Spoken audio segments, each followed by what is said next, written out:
Good evening, everyone. Thank you for coming. It's July 24th, 2024. You're at the City of Mableton City Council meeting, so thank you for being here tonight. I appreciate it, and let's get things started. So I'd like to start off by calling this meeting to order. It is 6:37. Madam Clerk, would you call the roll? Yes. Mayor Owens. Present. Council Member of District 1, Ron Davis. Present. Council Member of District 2, Damien Oladapo. Present. Council Member of District 3, Keisha Jeffcoat. And Mayor Pro Tem. Absent. Accounted for. And Council Member of District 4, Patricia Alk. Present. Council Member of District 5, TJ Ferguson. Present. And Council Member of District 6, Deborah Herndon. Absent, but she's accounted for as well. Okay, quorum present. Thank you for that. Councilman Davis, you're on lead us in an invocation, please, sir.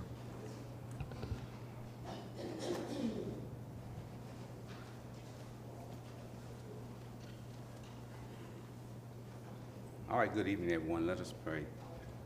Lord God, we thank you. We thank you for your grace, your mercy, your ever-loving kindness, Father. And we pray right now that you extend that to not only this meeting, but, Father, to this council, to this community, to the city, Father God. We pray that your mighty hand rest upon us to guide us each and every day as we endeavor to make this city what you would have it to be. So, Father, we thank you right now. We praise you and we honor you. In the mighty name of Jesus, we pray. Amen. Amen. Thank you, Councilman.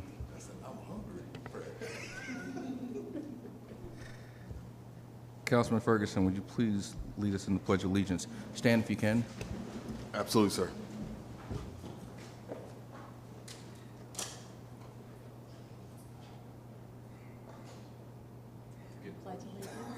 I pledge allegiance to the flag, the United States of America, and to the republic for which it stands, one nation, under God, indivisible, with liberty and justice for all.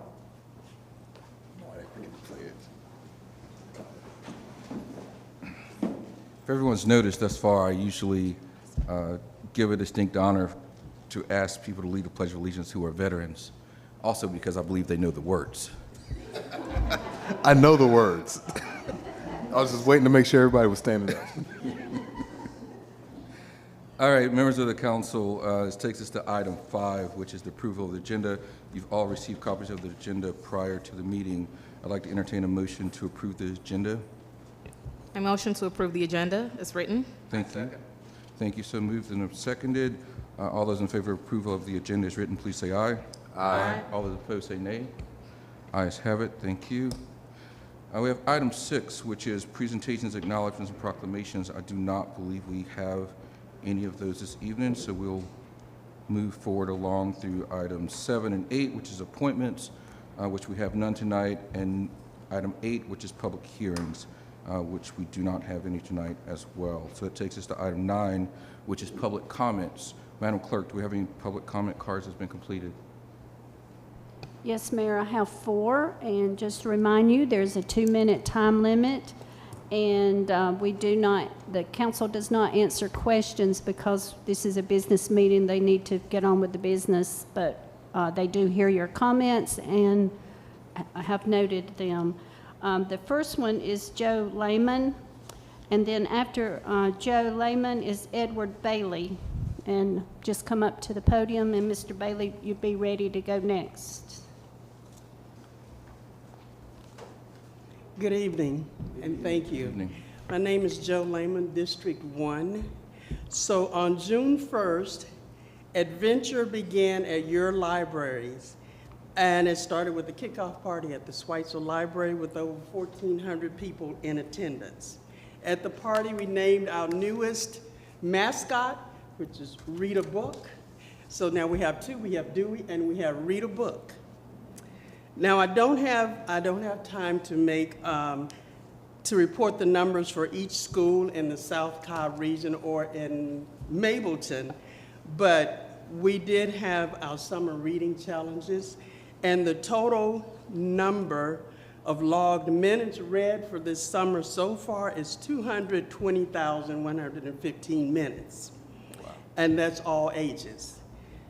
We did have Vision to Learn visit the South Cobb Library 6 times this summer, and that's just the South Cobb Library. They visited 6 libraries in Cobb County, but they visited South Cobb 6 times, and they provided 142 eye exams for children 5 to 18, and 94 children needed glasses, so 94 children will get glasses. And these will be glasses that they pick out themselves, because when they go on the van, the parents are not allowed on the van to tell them what glasses to pick. They pick out their own. And over 405 breakfast and lunches combined were served in the Happy Helpings food program at South Cobb this summer. Now, the summer reading is almost over. It will be over at the end of this month. But that doesn't mean that the adventure ends, because we still have books, and we still have our 1,000 books before kindergarten program is still going on. The Caring Paws are coming back in August. Caring Paws are the dogs that come in, and the children are allowed to go in and read with them for 15 minutes. And yes, the parents are not allowed in the room, because we don't need them to be judging the children while they're reading. They're free to read to the puppy dog, and that gives them confidence, more confidence in reading. I think that's all for tonight. I just wanted to make that report, and thank you. Thank you. Real quick, I'm sorry, will the eyeglasses people be back? They usually come in the summer, so they will be back. Okay. And they were at 6 libraries in the Cobb County system, so they were serving a lot of children. Thank you. Mr. Bailey, Yes, I am he's here. of District 4. Thank you. Good evening. I have, I guess it would be called a complaint, code enforcement. I have a trucking company that has rented the house next door to me, and it has been like a little nightmare for about 2 years. So I'm not sure if Mableton will have its own code enforcement. I guess I got to do my homework on that. But I'd like somebody to give me a helping hand in trying to figure out if there's a hearing, is there someone who represents me, because I'm not getting any information out of Cobb County code enforcement. So that's basically my little complaint this evening. Besides that, I feel pretty blessed.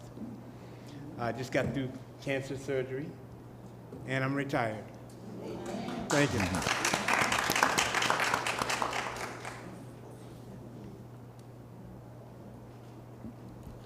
Madam Clerk. did you Monica get- Delancey of District 2, and following Ms. Delancey is Trey Hutchins.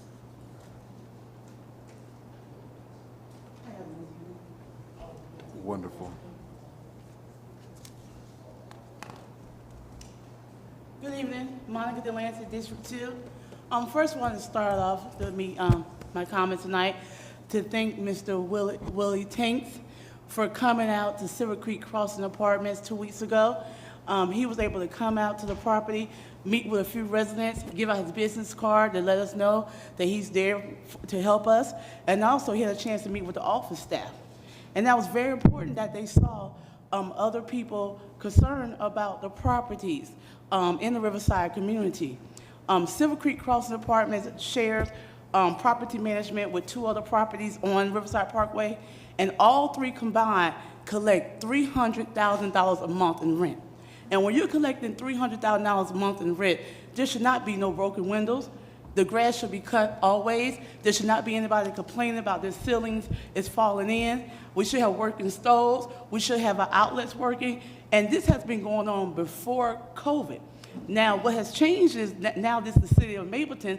Well, the city of Mableton has to join up with Cobb County to help correct these issues, because everybody deserves a safe, decent place to live. So again, I want to thank Mr. Tanks for coming out, and I'm sure Councilwoman Aladopo came out as well about 5 months ago, and since she came out, the manager quit because she knew that we was not playing, so she didn't want to be around for that, okay?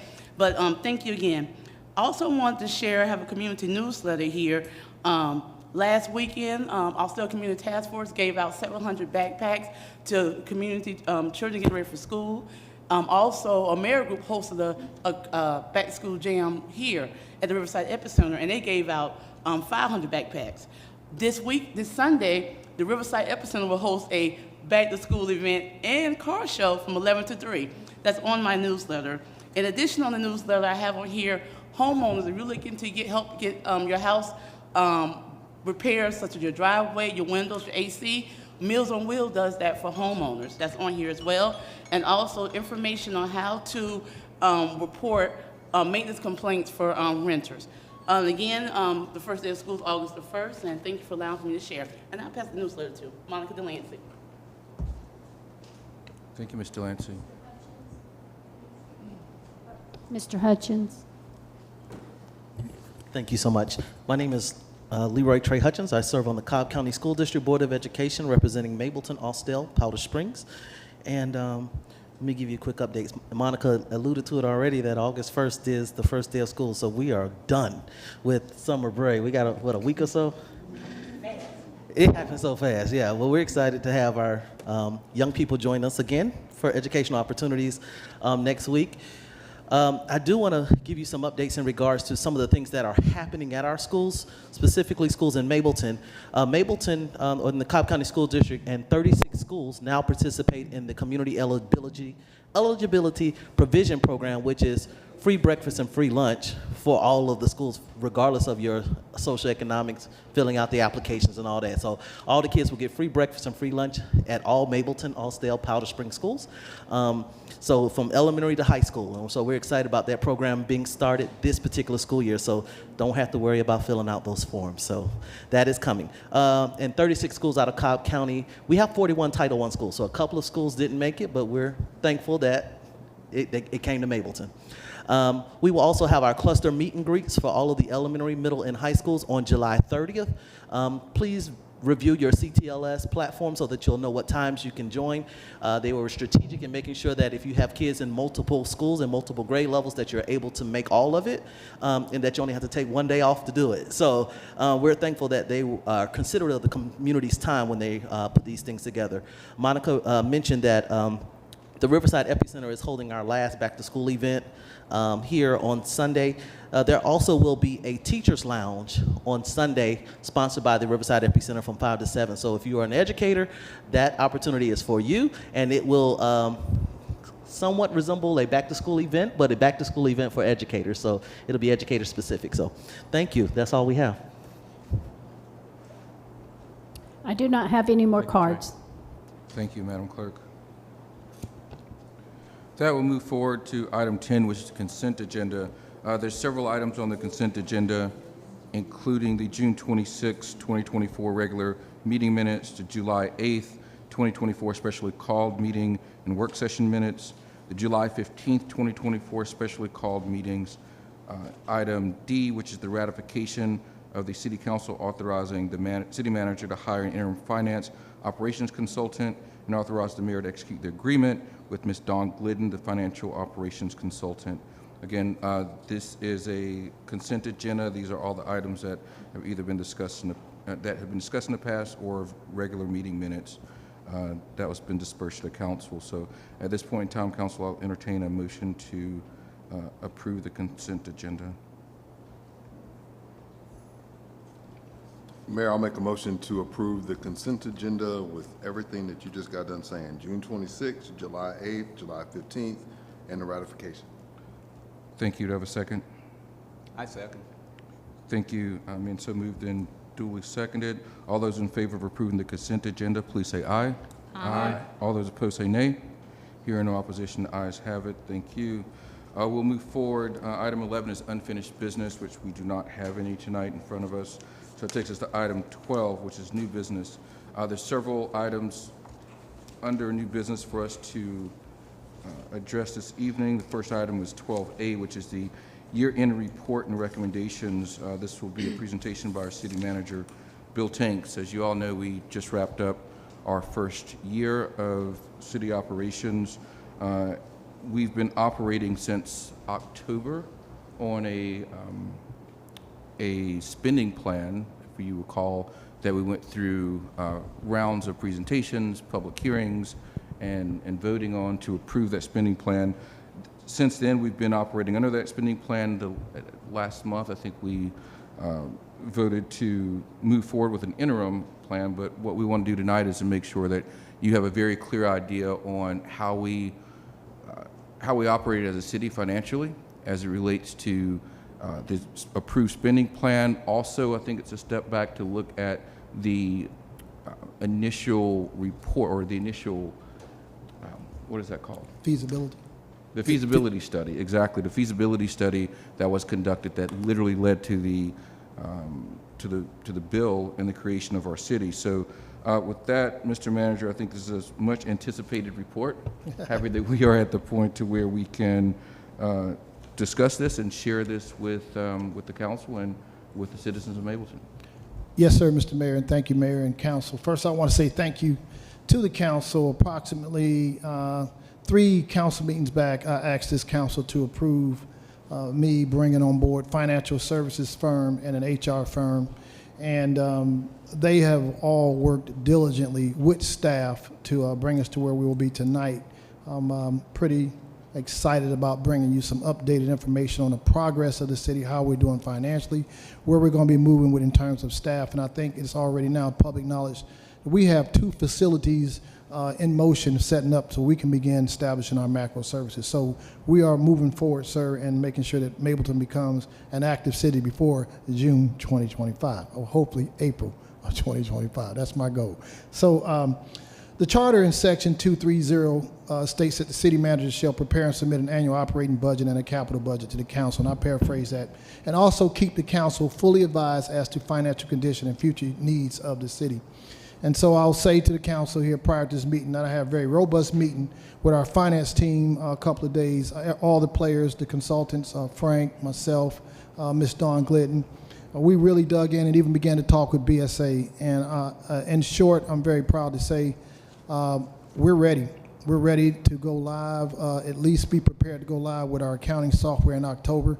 There was a risk that we could have missed that date. But after meeting on that date, they saw our team was ready. We showed what we had done in this short time. And so that was a good news that we'll be ready to go full blast with our financial software in October.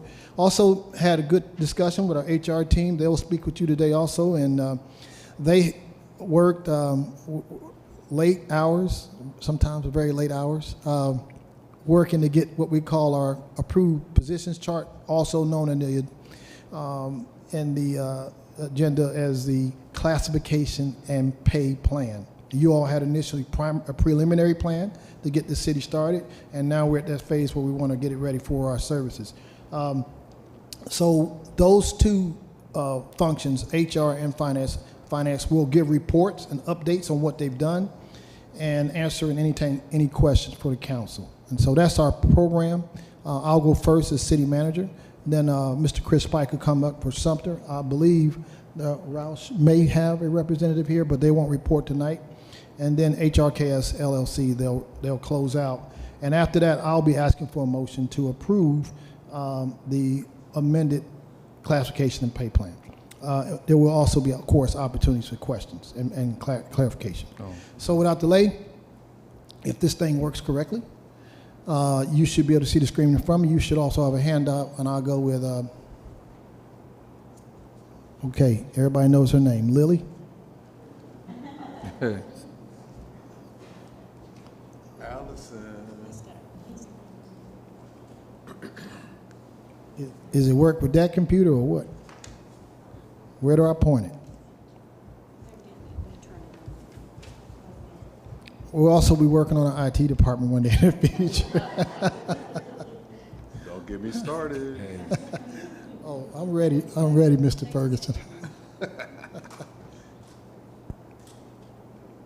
All right. You can see that this is per the charter section 230 states that I should do this, and this will summarize our finances for the entire year of 2024. I will say that this is a work in progress. This team has gotten together to pull a lot of information together, kind of get in the right spot, get in the right format, and we also realize there's still areas that we're going to grow in, but I'm very confident tonight. In short, to me, the telltale sign is that when your bank statement, bank reconciliation, and your bank balance reconciles with your financial report, that's a good sign. So that's where we are. All right, revenues. If you can see the slide and follow, you can see what our revenues were for FY 2024.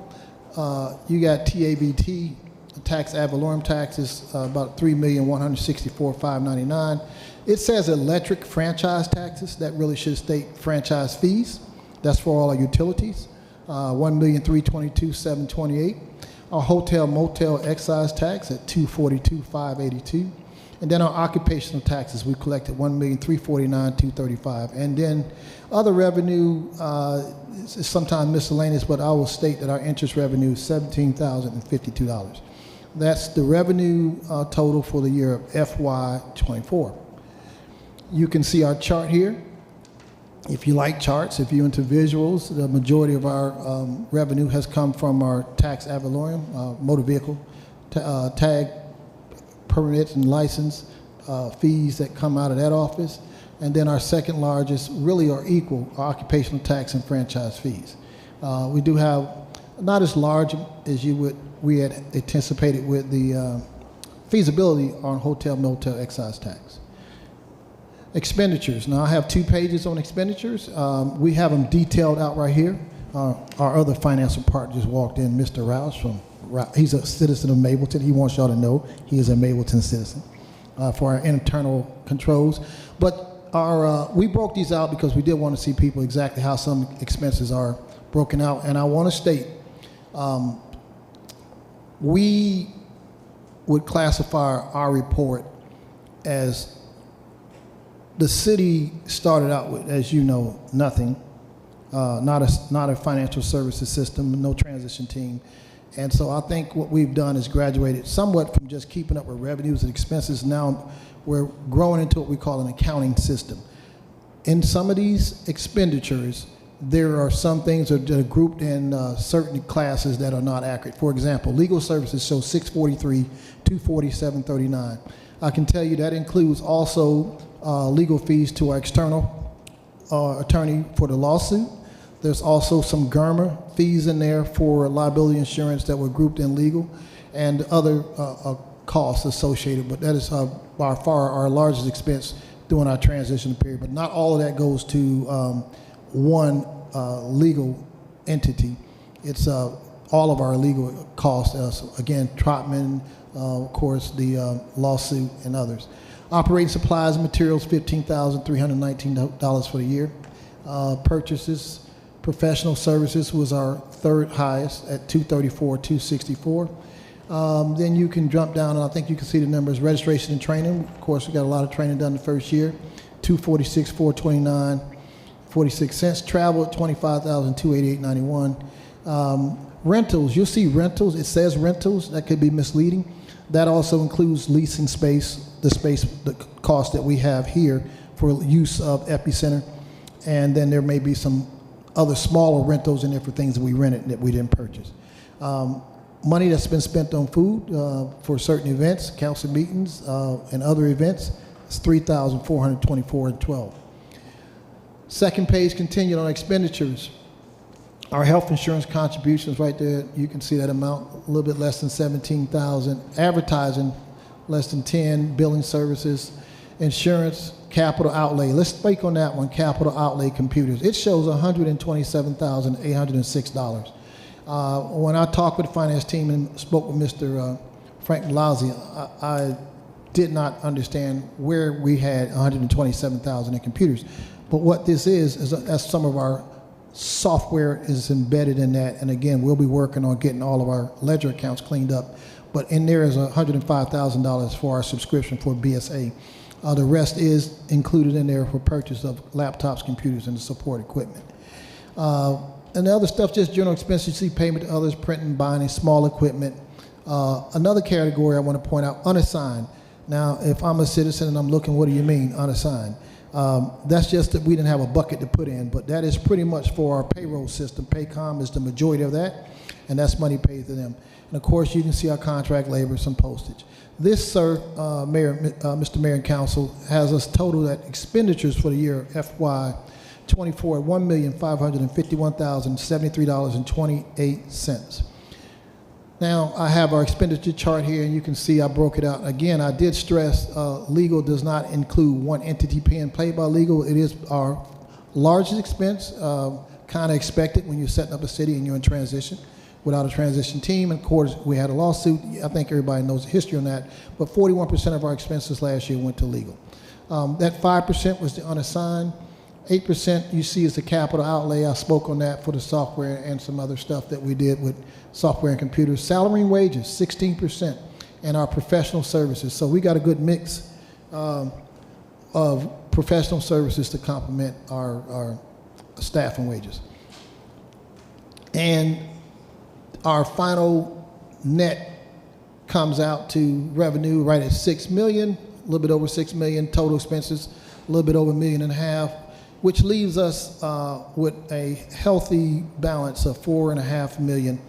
And if you put this in percentage for our first year, Mr. Mayor and Council, we've only spent 25% of revenues that have come into the city.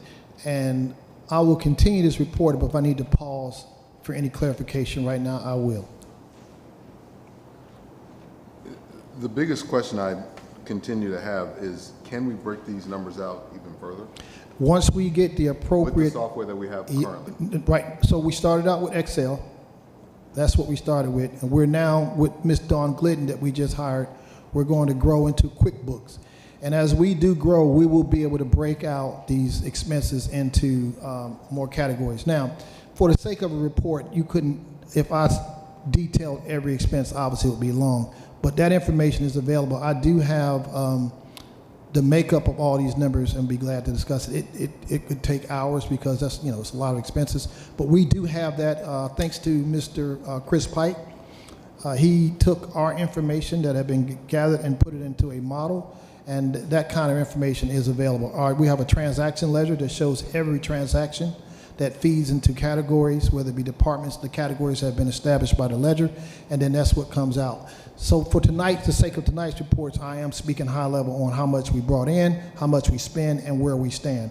I do plan to continue to do this on a regular basis and begin to analyze certain expenditures, analyze certain revenues to see where we are, how we can improve. But tonight's purpose is just to give the city, the mayor and the council a report on how we fared for FY 2024. Thank you. Yes, sir.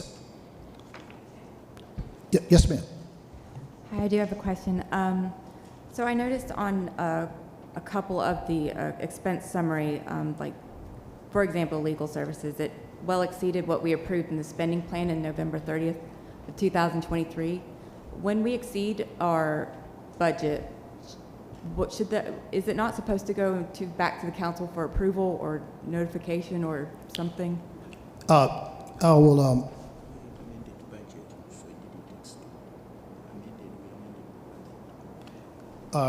Frank, you can speak if you want to go up.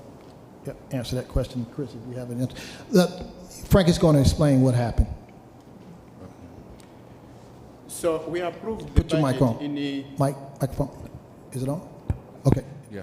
we approved the budget, but before we end June, we had to amend the budget because we know that some expenses will go up, some will go down. So everything that he has talked is within the amended budget. So you're saying that there was an amended budget that included the additional fees for legal services? That is correct. And that was amended, approved when? I do not have that information in front of me. This is report. I will, to Ms. Auk's question, and Chris, I would ask that you correct me if I'm wrong. Once the council, and we're in transition, so we don't have what we call an official budget. We have a spending plan. The nature of a spending plan in transitional phase is that it is very hard to anticipate what your real expenses are going to be. So that's why you get this grace. the goal of the spending plan is to guide us, but it is nowhere possible to predict what your expenditures are going to be. I don't think anybody would predict on certain things, but you are correct. When you have an approved budget in operating, the city manager is allowed to move funds around within operating. All right. I can't touch personnel, and again, correct me if I'm wrong, Chris, and I can't touch capital without having it amended.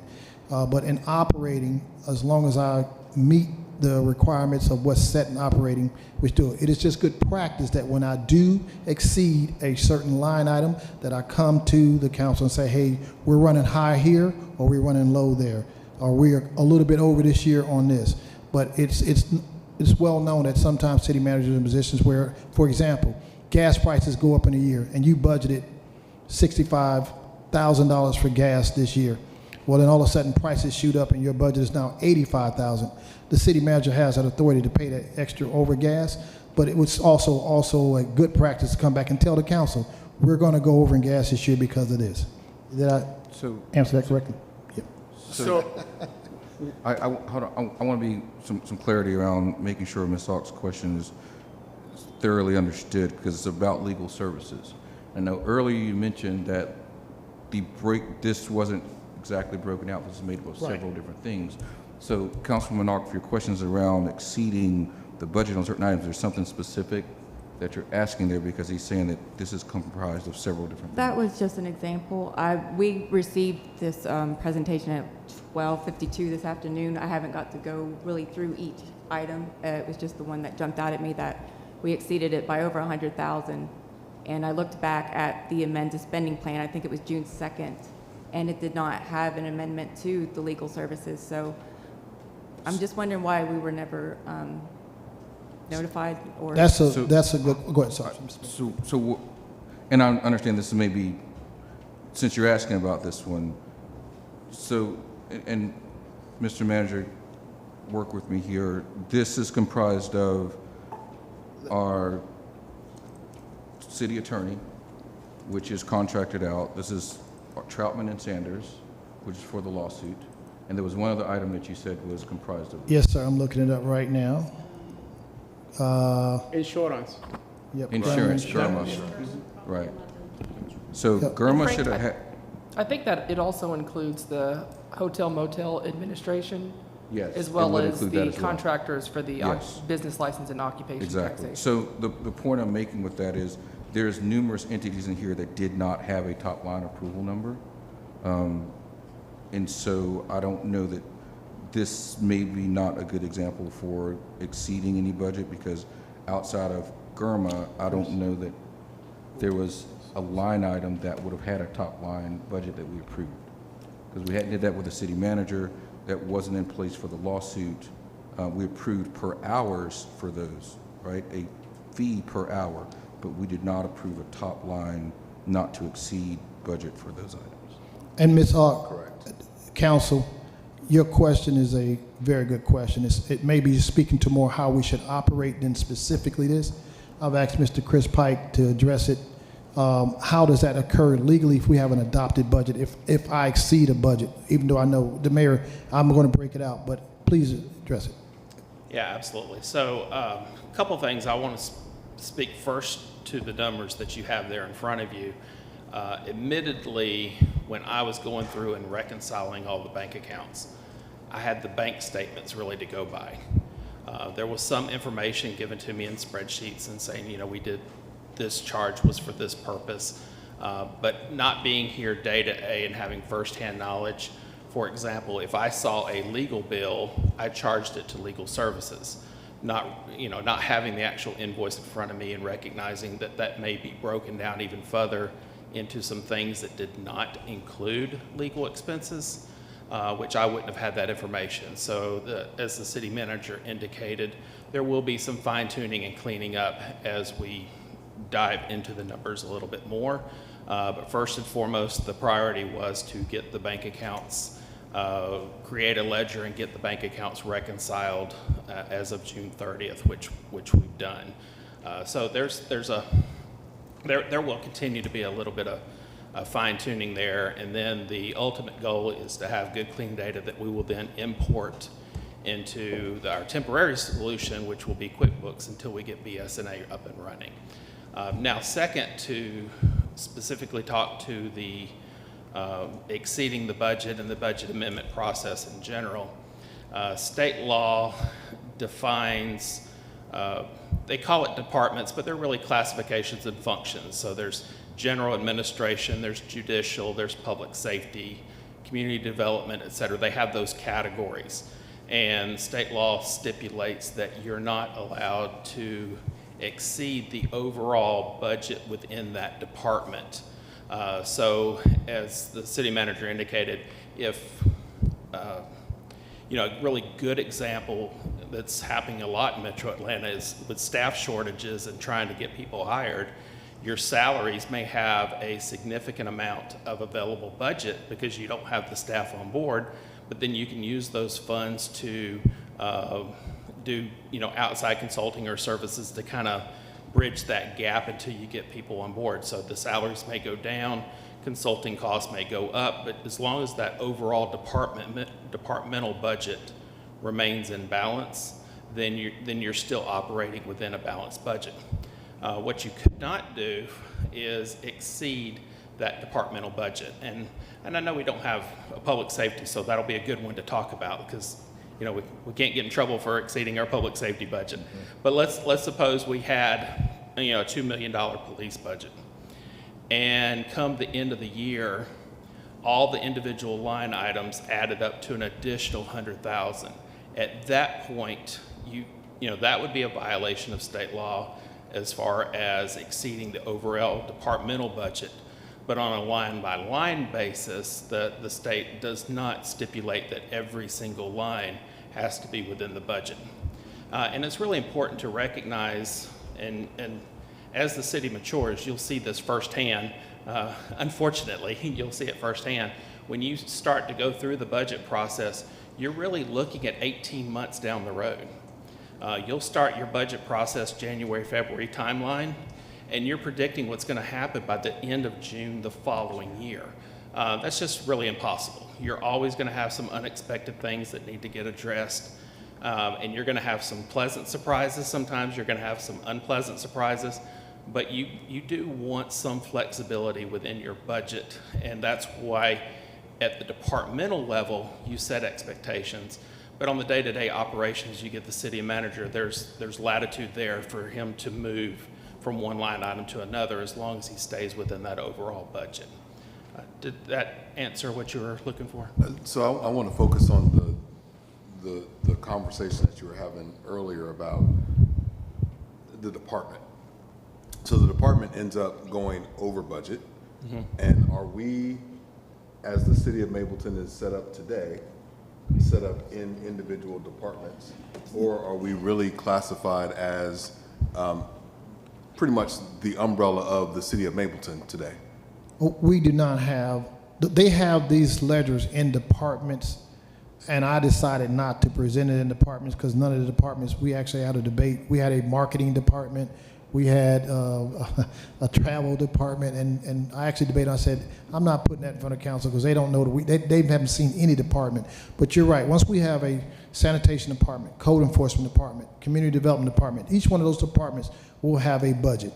We are not there yet because right now we're operating in what we call general ledger accounts that show what we have here. As you go back, we have ours set up in advertising, building services, insurance. These are our general ledgers. These are not departments. These are more categories. And in my thought, the council would understand this better than trying to pull it out in departments. And so we are operating under the thought process of the entire, I'm just going to throw a number. The entire $5 million that we have is in a quote-unquote general fund. Yes, sir. And we did our best job to understand what we were going to need from a legal perspective from all the different buckets. Right.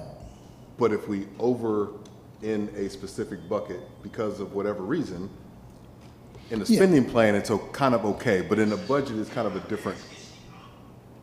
Yeah, and Ms. Ock's question is a very good question. It's a level of understanding that you all have to get ready. When we adopt a formal budget, that level of knowledge, Chris is going to talk about some of that later. He's going to talk about it when he goes through some of the policies and procedures. But to your point, yes, we do not have departments, so per se. We're in a transition period. We have a mission to establish services, and so you could call us as one big department called Mableton Transition.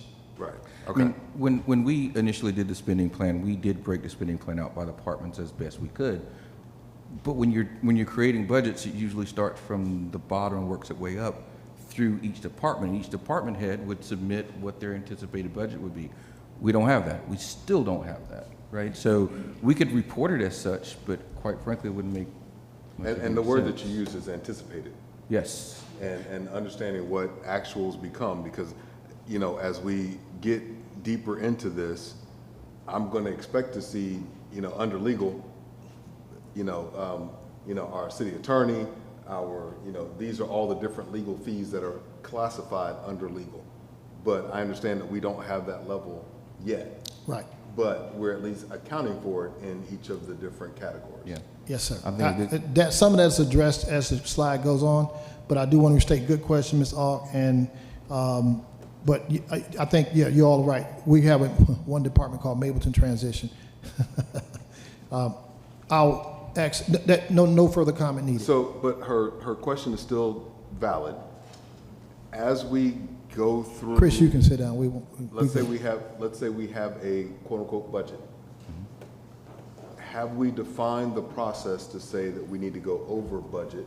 He's going to address that. I thought he did address that. Yeah, he's going to actually do a report on budgeting when we get Okay. through. Yep. Thank you. All right. Any other questions before I move on to Yeah, I revenue? was Yes, gonna say, yes, sir.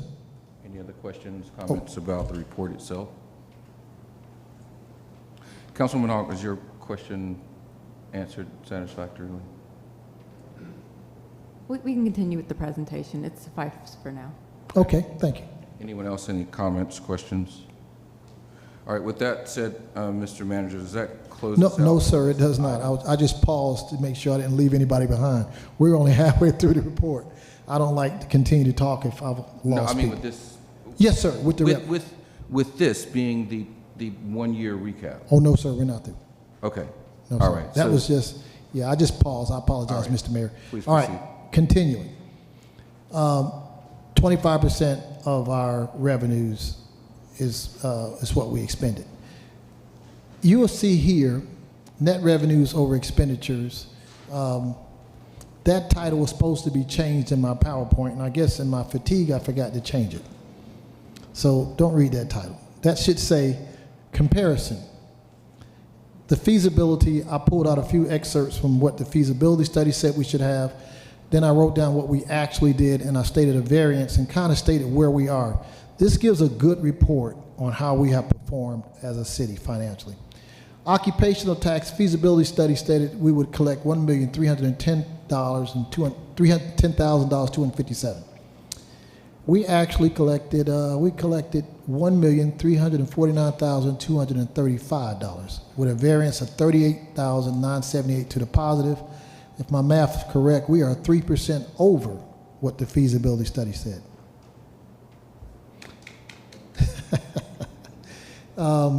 Motel tax feasibility study said we would collect in 1 year $374,734.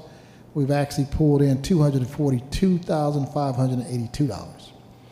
Our variance says we are $132,152 under what they estimated, 64% of collections, 35% not. And again, the feasibility study was not a scientific, completely accurate. It was a prediction, an estimate that's 2 years old based on certain source information from other cities and regression analysis.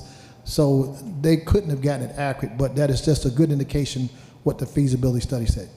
I would say, Mr. Manager, that the feasibility study also didn't project that we would lose one of the 2 hotels we actually have in the city. Oh, that may be an indication of where that money Right. went.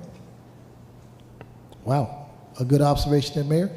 Franchise fees. Feasibility study said we would have $4,677,658. We've only collected $1,322,728. Variance there, we're nearly $3.5 million to the negative in collecting franchise fees. We've collected 28% of what the feasibility study said. We're 72% off. And I do believe, working with our city attorney, we have some outstanding franchise fees that should be coming at the end of this year. At the end of this, Well, year? before ahead. the end of the year, but. Yeah. Georgia Power? Yes, so Georgia you, Power. so you do have franchise fees as Georgia well as, Power. I've been in contact with the Secretary of State, and they are finalizing your inclusion on the cable franchise list, so those fees should come in as well. And I think the fees that Bill may have been referring to is, I reached out to, so the council, as you, and this is the insurance premium taxes where you have the zero number. So we reached out to, and we collaborated with the Secretary of State's office on the insurance premium taxes, and they have confirmed that you are all set for your distribution and that that deposit should come out on, October 15th. Yes, and I confirmed with her sometime in May, and she said that everything's good to go, so you should receive that sum. It's anticipated to be at a minimum $4 million, but it could exceed that. I'm still Madam, waiting on, but go ahead. so I know we actually had a specially called meeting to get that documentation in place. Was it anticipated that we would have it before June 30th? No, the earliest, Right. pursuant to your incorporation and transition, the earliest you could legally start to collect the insurance premium taxation is this year in October, assuming that you met certain deadlines and you met all those checks. So, I mean, you checked all those boxes, so you are prepared to receive that funding. Right, so as it relates to this report, even though the feasibility study did suggest it'd be 4.2 million, it really shouldn't be included in this because it wasn't even anticipated to receive for this fiscal year. For this fiscal year. You see what I'm saying? So it looks like we're off, right, or we're short $4.2 million. We didn't pull in anything, but it wasn't anticipated that we would actually pull in anything. Yes, it was not anticipated that you would Right. collect it for this past fiscal year. That's Thank you. correct. But all of the franchise fee piece is what we did anticipate, and that's the number we need to be more focused on. It is worth saying that feasibility study is based on ongoing operations, not one set year. Kind of anticipate what you would collect in a year, so ongoing. It's just a basis for reference, but the mayor brings up a good point. Some cities don't even get themselves in a position to collect insurance premiums in 3 or 4 years. I've heard some folks say it takes 3 years to get it done. So they got that in on. They didn't expect us to necessarily get it in our first year. That's just to show what an ongoing city on a perpetual basis would have. But it is, as you all have stated, I don't think it's a regular practice that a city gets their insurance premiums in year one. Yeah, I think Councilman Ferguson was referring to franchise fees, but I think it somewhat holds true that if we would, this 4.6 million number assumes that all of those franchise agreements would come in and be available to us. And number one, we don't have all the franchise agreements agreed to and in place yet. Right. Secondly, even if we did, we wouldn't have a full year of income off of those because haven't had a full year since they've been negotiated. And if I could clarify too, typically the payment is after collection. So you have a couple of entities who have agreed to make advance payments. For example, Georgia Power agreed to do an advance payment. So it's not anticipated that you would get a substantial sum of this revenue until after the quarterly collections by many of the utilities. You said Georgia Power, but you meant Greystone? Georgia Power did agree to an advance collection, to an advance payment, We ain't as got it well just haven't as gotten it Greystone definitely agreed. Greystone, they were they were very cooperative. Not saying that Georgia Power wasn't cooperative, but Greystone was one of your star players. I mean, I just can't speak highly enough about how quickly, for example, they not only agreed to an advance collection, but that very same day, they cut a check and brought it to the council meeting that night, and I was just like very impressed by that. So, but Georgia Power did also agree to do an advance payment. So I think, Mr. Manager, going through all these you mentioned, oh, you want to speak to the other? Just one more. Yes, sir. So the insurance premiums we've talked about, and that's to be expected. Of course, that's just showing that we haven't collected it yet. And other is miscellaneous fees.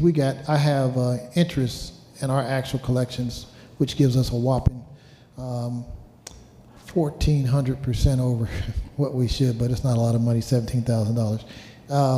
But the feasibility study estimated the city would have total revenues of $12,403,723. To date, we've collected $6,096,196. This feasibility, I pulled out certain parts. It does not include in here what we would get from code enforcement, community development, building permits. It's not including everything, but if you add the $4 million that city attorney just mentioned, we would already be at $10 million, pretty close, without even starting services. So we're looking pretty good on revenue.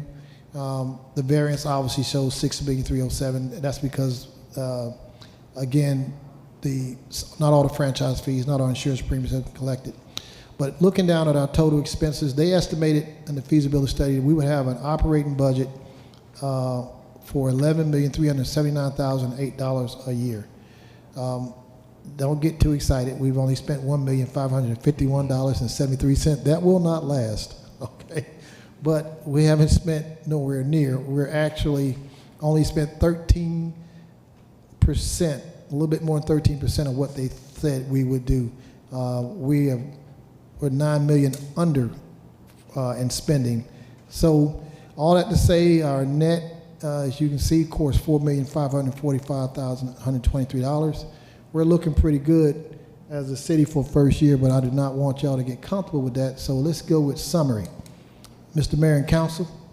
So before we go there, I just want to applaud everything that we've done over the course of this last year with what we've worked with. So thank you all for all the hard work you put in. Yes, sir. And in my summary, I would say, it does look impressive that you've only spent 25% of your revenues, but the fact of the matter is governments are not set up as investment firms. We're not to collect money and try to just keep it and make money off it. It is actually to provide a service to the citizens and to make sure the citizens of Mableton have a good quality of life. We are going to get there. The citizens have asked for 3 or 4 services. You'll see some discussion on that later. But we are well positioned. Our foundation is strong. Going into our second year with that balance positions us. I'll say publicly, Mableton should be very proud. Typical new cities hire what we call cities in the box. And that's these large firms that come in and say they'll do everything for you and give you back 5% of your revenues. You end up with a surplus of maybe $150,000. You have a city, but you have no money. You all took the road less traveled, the hard road, I might say. You took the hard road, but I think your sacrifice has paid off because we have a good, healthy fund balance moving forward, and we're going to only continue to get better. Do expect increases in both revenues and expenses for our transition.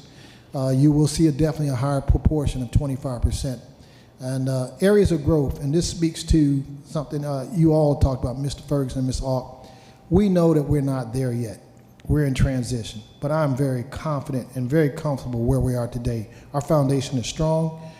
We need areas of growth. We got to get staff on board. I think y'all are aware of that. We got to get our facilities in place. And then we do need to improve our internal and our external processes, our accounting and our services. We know that we need to improve that, but I want to say thank you to all the consultants, the financial consultants and staff, and to this council for where the city stands today financially. So, Mr. Mayor, that ends my report, and I'll entertain any closing questions. Thank you, Mr. Manager. Council, any additional questions? And I don't have any additional questions. I just want to be very, very cautious about thinking that the foundation is quote unquote established.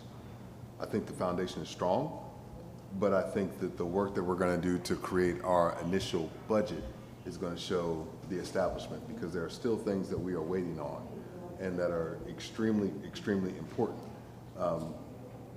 from our franchise fees, from different things that we have not collected yet that I'm really wondering what that number looks like, and really wanting to see what that looks like. I love the fact that Greystone came and they did, advanced, all that sort of thing. But now as we move into year 2, I don't want to say I have concern, but I want to know what year 2 looks like.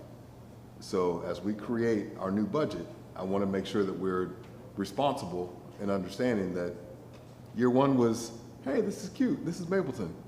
But now we're in year 2, we actually have to do some work and really establish what that looks like. Yes, sir. All right. All right. Cute's been a lot of work. Cute has been a whole lot of work, is what Yeah. Cute has been. I look at this report and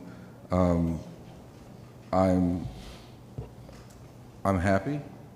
It's reflection back over 12 months of a lot of hard work. It's also been, in a lot of ways, preparatory. And Councilman Ferguson, I think you talked about some of what's to come, right? I think a lot of it's been preparatory in the fact of us laying some of that foundation, a lot of the foundation that now that we have a city manager, we have, other consultants, we have an HR team coming on, we now can build upon that. But I do think it's vitally important to look at what we've been able to build and establish so far, get the revenue streams established so that now we actually can bring people on board. There was months where we couldn't even afford to bring a city manager on board, right? So, we built out, as mentioned before, in the initial spending plan, we built out departments that we did not have and still do not have. But it was anticipatory because we wanted to make sure that although we're still in transition, that we would spend the time and effort to do everything we could in a way that would reflect the level of professionalism and what we'd expect to see of a city our size going forward. I want to also take a second to commend our staff and particularly our city clerk and our city attorney, who have both did just an incredible amount of work, amount of dedication. I can't tell you the amount of time that I've spent on the phone with our city manager, with our city attorney, specifically with the important part that we did not have a transition committee. We did not. So regardless of what those legal expenses may show, it's far cheaper than what it would have been for us outsourcing the entire city to someone else, right? The vast majority of that work that was handled was days, nights, weekends of a plan that was put together largely by our city attorney and myself. And the councilors came in and refurbished that to ensure that we could drive forward. So I just want to take a moment to make sure, that everyone kind of understands those numbers look very good because there's a lot of other time and sweat equity that's been put into place to save us that money over this past year. And our clerk, again, thank you to her. She's came in with this experience of having been in city government in different municipalities, being at Brookhaven since day one, and that experience has allowed us to get to where we are without having to break the bank, if you will, by using her expertise and her skills. So thank you to you both for that. And, yes.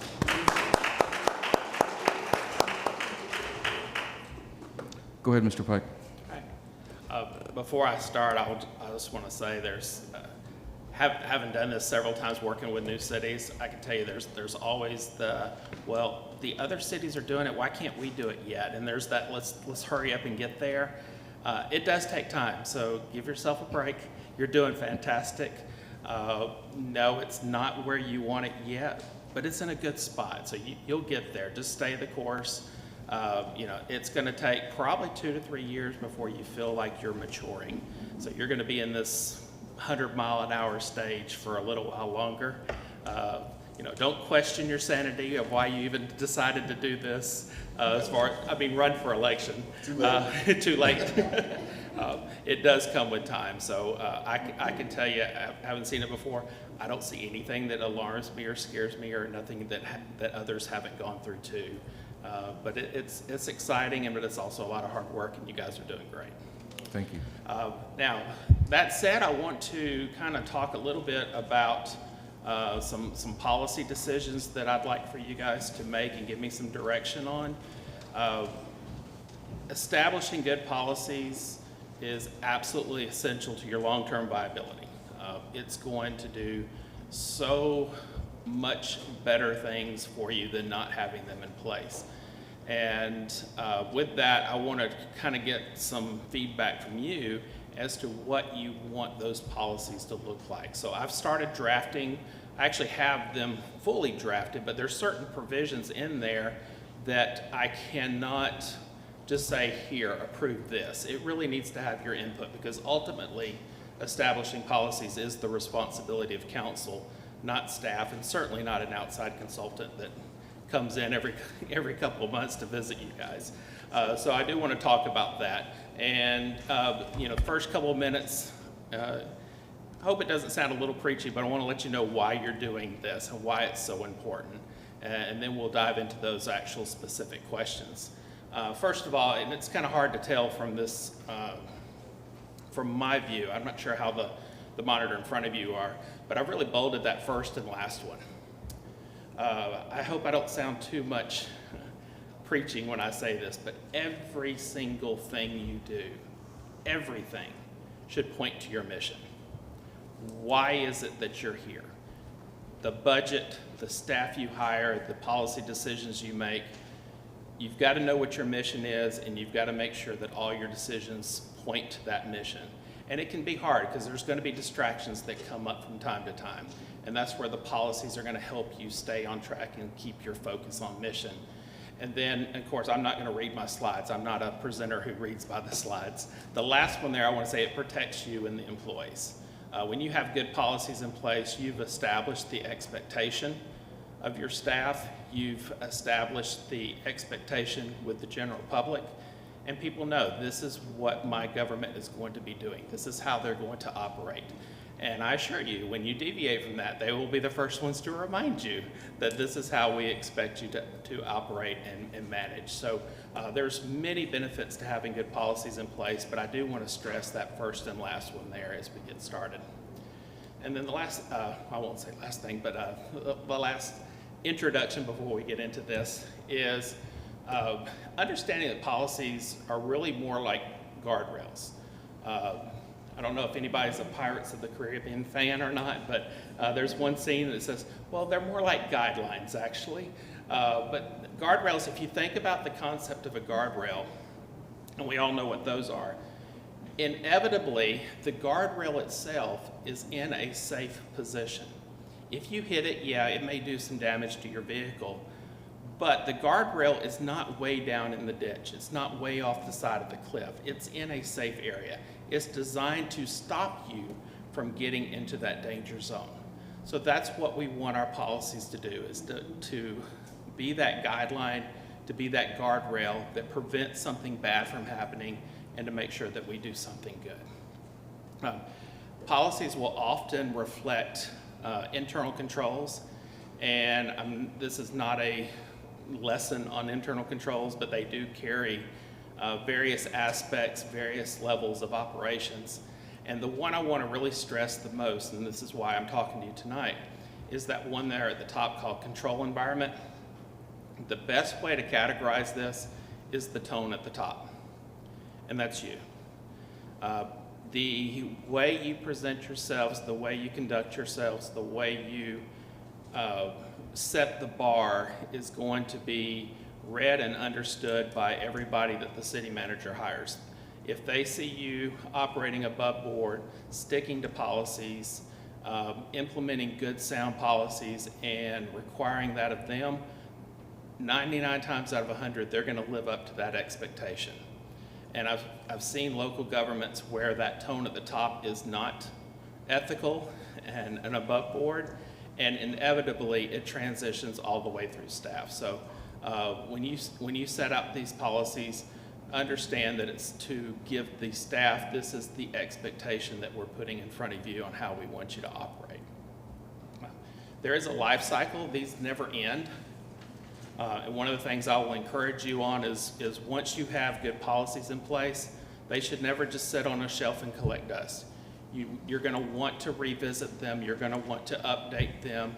You're going to want to make sure that they remain relevant and current and applicable to your staff and the city's operations. They often fail because they don't get good support, or there's some unintended consequences, or there's some conflicting objectives in place. But most of the time, your policies are going to do really good. They're going to support you in your endeavors as you set that expectation to staff. Which that's what brings me to what we want to talk about tonight. Is it's not my role to kind of tell you this is what your policies have to be. My role is to ask you the right questions so that you can then tell me and the city manager, this is what we need our policies to be. So I want to kind of get into that, and I hope you'll be patient with me, because I do have quite a few questions to kind of ask and get through with this. But just bear with me as we go through these. So the first one I want to talk about is the budget policy, and there's a few areas that are mandated by state law, and you have to follow those. And I've incorporated those into my draft, but then there's other areas where you really have some leeway in how you manage your budget policy and how you craft that budget policy. So I've got 4 areas here that I'd like to talk about, and the first one relates to the city charter provision that gives council members a expense allocation within the budget. And I know you're all familiar with that provision, and you have that in there. Really what I want to do is first kind of give you what I've seen work with councils that have this, and you tell me if yes, I think that's where we want to go, or no, we have different options. One area where I think you don't necessarily have a lot of latitude is your salaries are stipulated by state law. So anything that you do in this area, I think automatically you should say it should have no impact on your salaries. So for example, we couldn't just write you a check, say here's $2,000, you go spend it. That would, by IRS standards, that would become a salary triggering event that would go on your W-2, and I think you get into a little questionable area if we do that. But on the reimbursement of actual city business expenditures, I think you have a lot more leeway. So one area that there's a question or decision direction I need to get from you is on the expensing of these items. Is this something you feel needs to go to council first before the expenditure is made? Or do you feel that there should be a latitude or discretion provided to the council members to spend within those limitations and then submit for reimbursement accordingly? So that's the first question where I'll start with that. So I think, Chris, it's important that council has a very clear understanding on what is allowed to be spent under the expenses. But I firmly believe that once it's clear to the councilman what they're allowed to spend and what we're all allowed to spend under that provision of those expenses, that they should be able to expend those at their needs and times in which they want to. And then stay within budget, in that budget. Well, there's no, well, yeah, I mean, that's in the charter. Right. So that's not one of those. I would just add that as a, we're not Yeah. talking outside of what the charter says or what the budget says.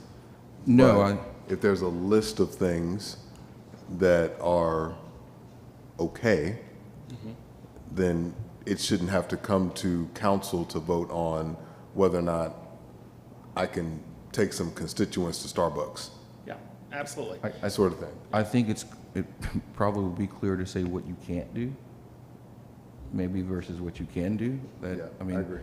as long as, because there's, I mean, be creative, be innovative with the funds as it relates to how you are utilizing that money to impact the citizens. But I know, and you might be able to elaborate on this, and we don't have to have this whole discussion now, but it is clear about what those funds can be used for, the ramifications that they can have. So I think once that's, again, clearly understood, then as long as the council understand those and someone agrees to abide by those, if you will. I don't know that coming back to the council to spend money that's already been allocated to you in the charter makes a lot of sense. Yeah. And for the record, definitely, Ms. Oladapo, so this is a council meeting, but initially we were going to have this in a work session so we could discuss it. So you Right. do need to understand, definitely he is looking for direction. Doesn't mean it's been adopted. It will come back obviously before the council before it's formal. But the draft, he's kind of getting direction on how he would draft. And so, yes, feedback gives the direction on how the draft would come in. Then it's going to come back for the whole process. Right. Go ahead, Councilwoman. Yes, I was just, and maybe this is something that we also hash out in the working session, but I was just going to ask if this conversation is related to each council member's discretionary funds, or are we just talking about like expenses in general? This particular note is just on those discretionary funds. That's this first bullet point that I'm talking about. Okay, thank you. Yep.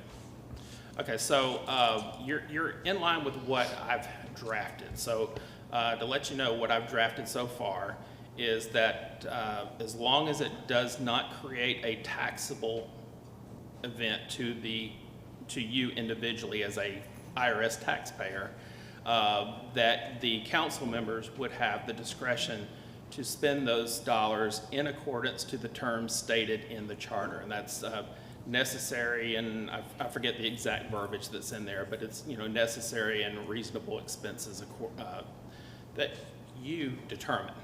And I will tell you, there's things that me personally, if I were a council member, I wouldn't feel good doing, but I've seen other council members do.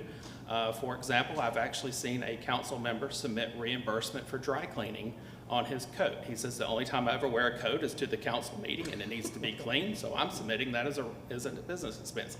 There's certain things where I wouldn't do that, but that's for them to decide. So I've put that provision in there, and then also along with the monthly reports that you get from the council member would be a summary of those expenditures, because I do think it's important to have a transparent and accountability feature as well, that if council members are spending money on certain things, that the other 6 know about it. So that would be part of it. So that's what I've drafted right now, is each council member would have their level of responsibility to spend the money accordingly. And then through a reimbursement basis, so if you've exceeded your budget, then your reimbursement stops.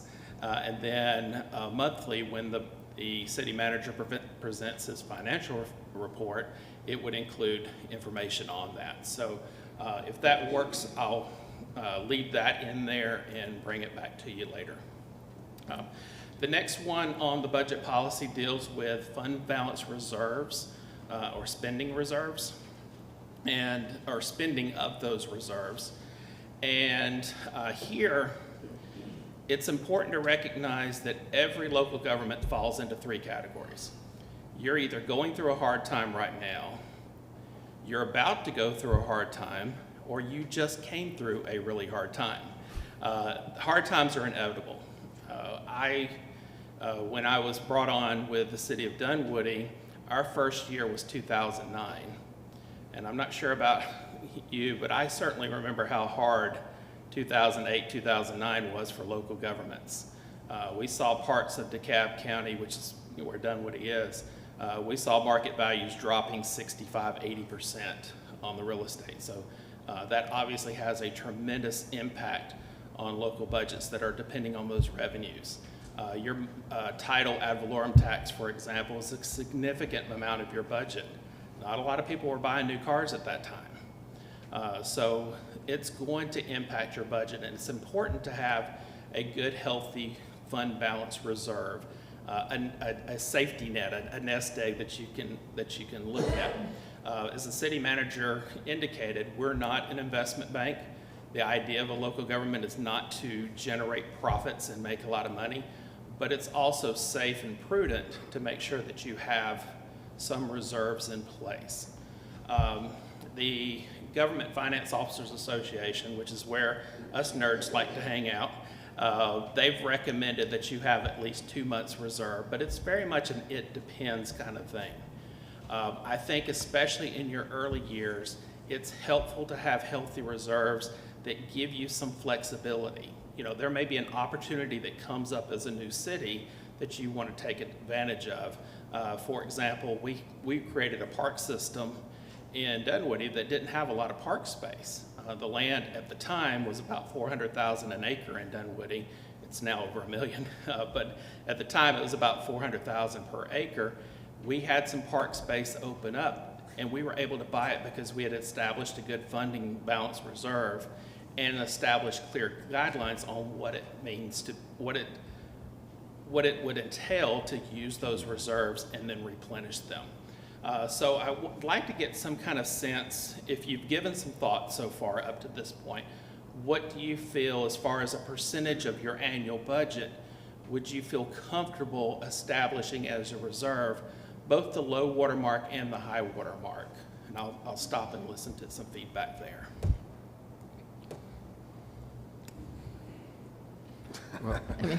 Well, what I was going to do. Go ahead, I'm sorry. No, please. And I know Frank has probably spoke to y'all about some of this. Some cities do 6 months. I think minimum is 2 months. It may help to explain to the council, especially as we're a new city, maybe not to be too aggressive, but. Well, it's something you can build to. I wouldn't say, well, if we establish a 3-month reserve, which I actually, you know, if you're asking Chris's recommendation, I think 3 to 4 months is a good level. You establish some guidelines to say, over the next 3 to 5 years, we will get to that point. But don't say, well, we can't spend anything else until our reserves get there. I'm certainly not saying that. But whatever that reserve number is, then let's start working towards that, and then do a little praying that the next recession doesn't hit before we get to that point. And Yeah. go ahead. I was 3 to 6 months low and high water mark is where I was at, but also you said percentage, and then you said X number of months. Now, Well, 3 months is 25%. we could work that out, right? But 25% of what? Of our what? Current revenue, you know, our current revenue budget, or where we You usually look to at be budgeted revenues is what you typically would look at. over the next 2 to 3 years, or are you talking? You know, I don't know how long we're It's talking always about going to forecasting change. out. So as your revenues grow over time, your fund reserve would grow as well. Yeah. Okay. Yeah. I'll So 3 to 6 again months. 3 to Anyone 6 else? months is where I was thinking. Yes, do weigh in, council. Let him give him. No, I was just going to ask for his recommendation. But 3 to 4 Yeah. months sounds great. Yeah. yeah. I think 3 is as a low is a good. I think 6 as a high is a good. I think those are 2 very good numbers. Dunwoody had 4. I can't remember what Brookhaven set up, but I think it was 3.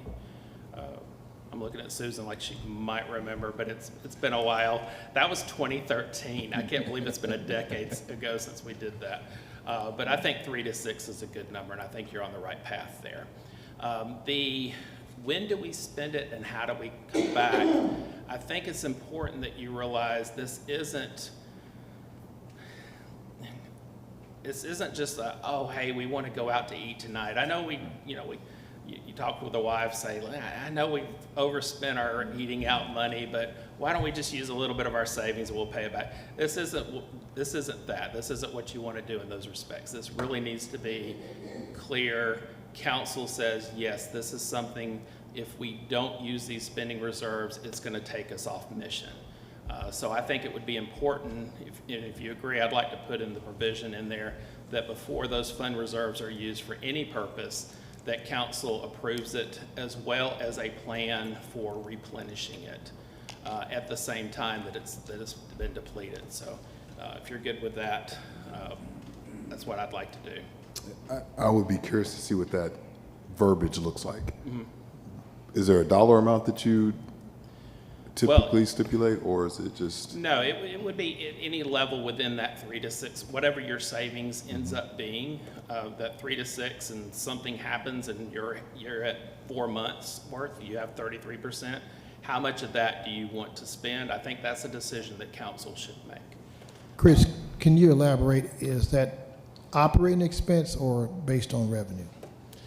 What I typically see is that it is operational expenses plus debt service, but excluding capital, because Honestly, capital is one of those things, when times get really tough, you cut it pretty quick. It's one of those easy targets to balance your budget. It's not a good long-term solution by any means, but so I typically see operational expenses plus any debt service that you might have. So if we had 12 million operating, which we don't, let's say per the feasibility study, they got us at 10 million operating. Let's say for real basic numbers, 12 million operating, then our fund reserve would be 3 to million. 6 million. Yep, 3 to 6 million, which could carry us 3 months, which would allow us to operate for 3 months for some reason. If something happened and we didn't have revenue coming in and we wanted to keep the city rolling, that fund balance is, that fund reserve is there so the city can operate until it can get out of that situation. 6 months is a great goal down the road for our bond rating, but we're a new city, so 3 months. But that's what that would be, 3 million on a 12 million a year budget. Yeah, and you target 3, but you say if we ever get to the point where it reaches 6, we need to spend that down because, you know, like you said, we're not an investment company. That money doesn't do the citizens any good if we just keep building and building it up. Right. But Chris, I have a question. And Ms. No. Oh, go ahead, ahead. Mayor. No, because, Oh, sorry, I didn't see you. I'm thinking, as I'm listening to this, I'm thinking, I remember back during the 2009 flood, for instance, so that will be something that kind of instance, so. That's a fantastic example because even though FEMA and GEMA came in with aid, it was in arrears. And I know the case when Dunwoody, when we submitted our claims, that it was easily 9 to 12 months later before we actually got those dollars. We knew they were coming, but we needed something in the immediate to get us to that point. So yes, that's a great example. COVID, more recently, would be another one. A lot of governments had to completely rethink delivering services in the pandemic era.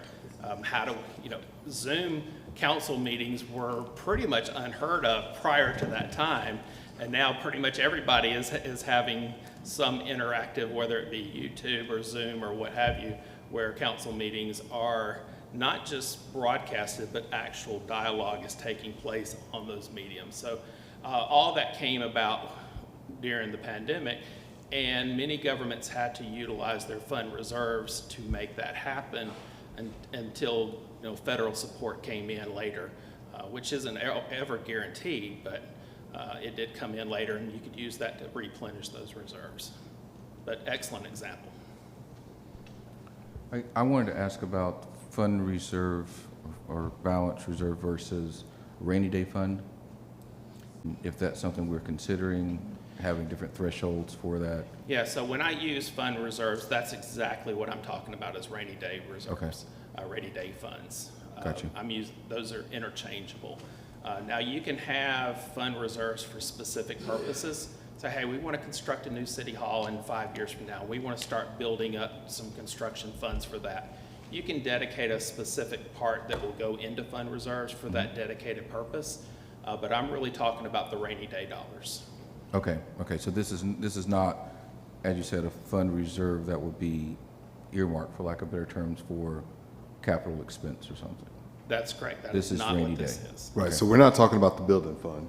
No. We're talking about, we're talking about our Economic downturn. right, flood. reserves. Yeah. But my question becomes, what types of things are we going to put into this document to say that city manager has to come to council to ask to spend on, regardless of the amount? But if he needs to buy furniture, or he needs to buy a new truck, or those sorts of things. Yeah, and really, I'm not looking so much for those types of questions because I don't consider those emergencies or unanticipated events. I'm really talking about pandemic, a disastrous economic downturn, something like you mentioned with a natural disaster like a tornado or a flood type event.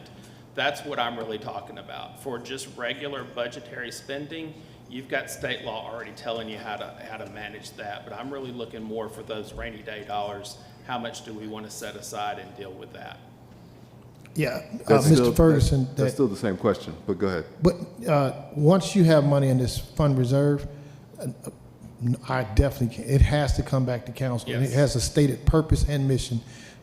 There's other money, I think you're talking about from purchasing policies, capital. We're going to have a capital improvement plan as monies we may set aside. But this particular fund is he said rainy day, we said fund reserve. I call it, really, it's an emergency fund in case in case our revenues are threatened, and we got to operate.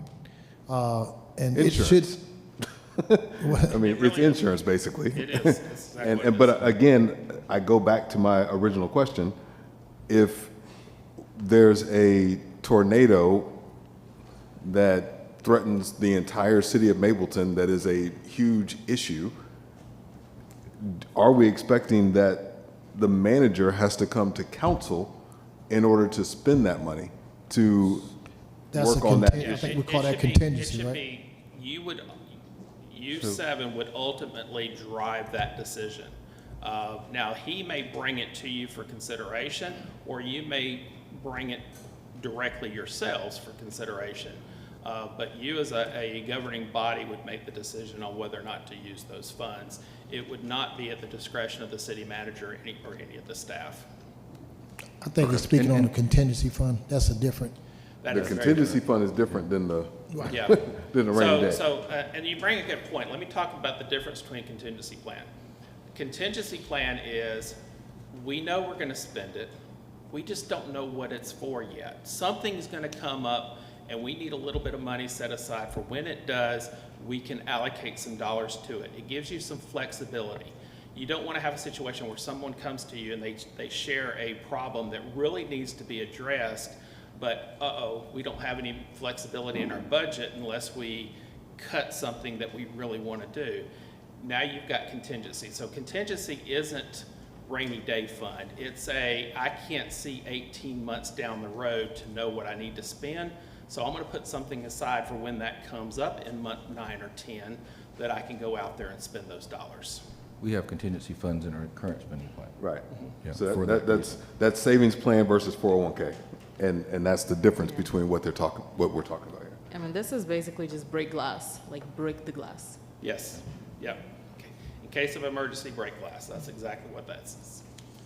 All right. So the next one, I'm going to do something a little bit differently. Rather than ask for some feedback first, I'm going to tell you what I'm recommending, and then let's tweak that based on what you see fit.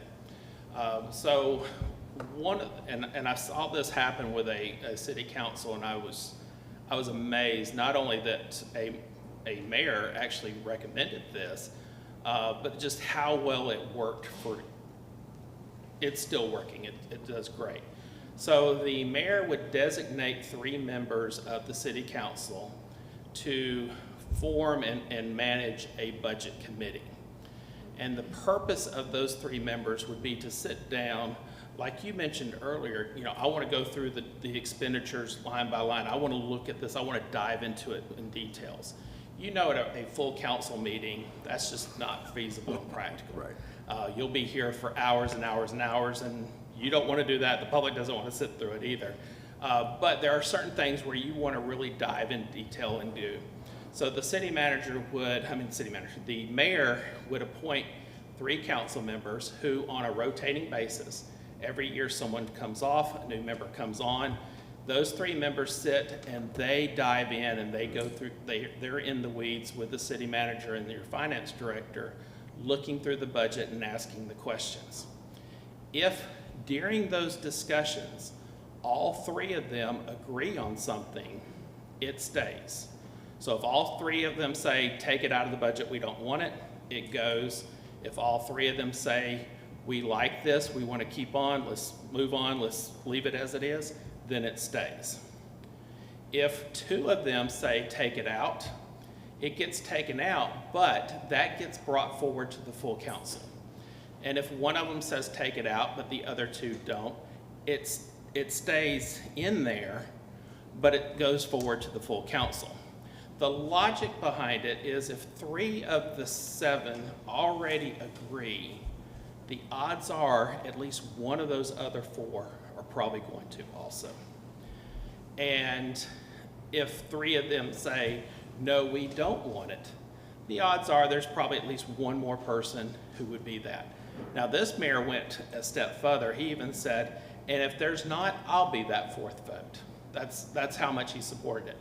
And his thought process behind all of that was, I don't want us talking and dwelling and focusing all of our efforts and attentions on every single line. Let's talk about the areas where we're not in complete agreement on. Let's focus on those things alone. And it ended up taking the budget discussions from hours to just a few minutes every year. It also, which, believe it or not, gives you a great amount of benefit from the general public, it prevented a lot of the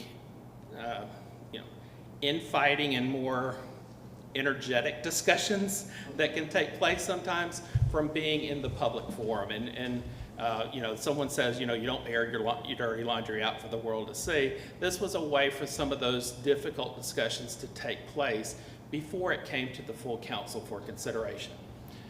It does not in any way conflict with the way the city charter is written. The mayor's still presenting a budget to council for consideration. It's just kind of going through a vetting process before it gets to the full council for deliberations. So you can say, no, we don't like that idea, we won't want to do it.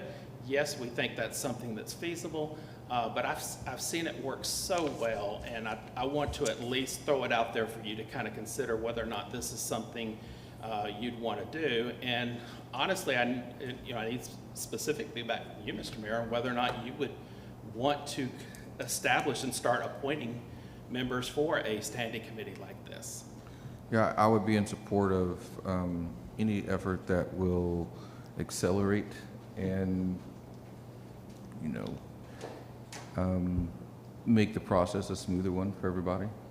And if, the other thing too, it's tough to just do this at council meetings, right? Yes. And have to work through everything. So some of that can be done, shall you say, offline, right? In efforts to churn through a lot of this, because a lot of this stuff is new too, right? So I have faith and belief that it will work. Yep. Yeah, and just my 2 cents, I've actually watched this in action in cities our size and larger, and it truly, truly makes sense. I mean, they go through kind of budget conversations at that level, and then when it comes here, it is a much quicker kind of conversation, and it also forces each of the individual council members to have discussions about those individual line items, so that it's not something that is trying to be done here. Yeah, and I'll also add the way that I've drafted the language. This is by no means behind the curtains for no one else to know. That I've drafted it in such a way that the budget committee meetings are open to the public. They're announced in advance. It's not, there's not like a public comment session or anything like that, but the press and the public are certainly welcome to come in and hear these conversations and the dialogue. So it's not like we're trying to hide anything, but it really is a way for a smaller group to dive into some more of the details and vet some of the decisions that have to be vetted, and ask some questions that honestly are going to get answered better with a half a dozen people around a table with our laptops all open than it would be in a public forum like this. So any other comments or directions? Anybody not like it? So the only question I have is, it's 3 individual members of council and not a quorum of the council with 4 members. So the mayor would or would not be included in that number? The mayor, in the way I've drafted it, the mayor would not be one of the 3. Okay. Now he is going to, or she, whoever is mayor at the time, and that's, I guess I should deviate on that and say, I'm hoping that we establish policies that don't just help us now, Right. build us for 10 years from now. So regardless of who's in that seat, the mayor by charter still collaborates with the city manager to present the budget. So it's not like that individual would not already have some say into what's in the budget. Plus also, and I know Mr. Tanks has already talked about this before, there would be work sessions, and there's master plans, and there's council retreats, and there's plenty of opportunity to direct what ends up being in that proposed budget. But yes, once it gets compiled and presented to all 7, then those 3, excluding the mayor, would look at the budget and dive into some of those details, really get into the weeds there. And they would be responsible for looking at that throughout the course of the year, Yes. and So they would serve for then 1 be year. reappointed or they would be appointed by the mayor the following year, or another group would be appointed. Yes. And the chair of the committee would be the one that they're doing their 3rd year, and they'd be, a little bit more. And then by the time the 1st year person becomes the 3rd year person, then they have a chair. And then, presumably, everybody gets their time on the budget committee. But obviously that's up to the mayor who gets appointed, but, I've usually seen it with a rotation. And then you have a more senior member who's been on it for 3 years that kind of knows the process and the protocol, kind of running the show and talking through some of the conversations that the other 2 learn from and contribute to as well. Last question I have, is the finance or city manager or somebody like you in that conversation to kind of talk through? 100%. They're the ones that's going to be answering those tough questions when you're vetting them. Now, they're not voting, they're not one of the 3, but they're there to support you and to provide information for the budget committee to make those decisions. They would be in there. Now, that doesn't mean you couldn't say, hey, we're going to have a meeting and we're going to talk about staff. We don't want you in here. You're certainly allowed to do that, but as I'm seeing going through the budget process, your finance director, your city manager very much should have a role in that from a expert and someone who understands what those details are in that proposed budget.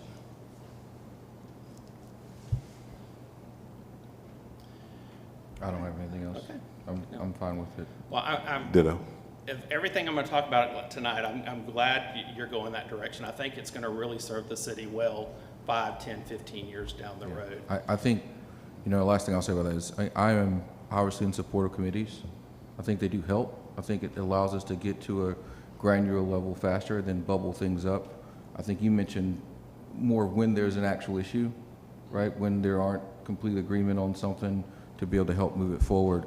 But I also want to stress that I don't think this is by any means to not operate in the same level of transparency or openness that a full council would. It's just a matter of expediency and being able to operate at a ground level and work faster. So that's the effort. That's what we're going to see coming out of the policy. Then I support it. Okay. All right, good deal. This last one I want to talk about is during the amendment process. I think this is probably more critical for years 3 and beyond, but it doesn't mean it doesn't have some applicability immediately. There's a tendency, I'll call it the soup of the day. Someone will come up, they'll talk to you, they'll tell you about something terrible that you have to address right away, and you immediately say, oh, I want to do something about that. Which there's absolutely nothing wrong with wanting to solve that problem.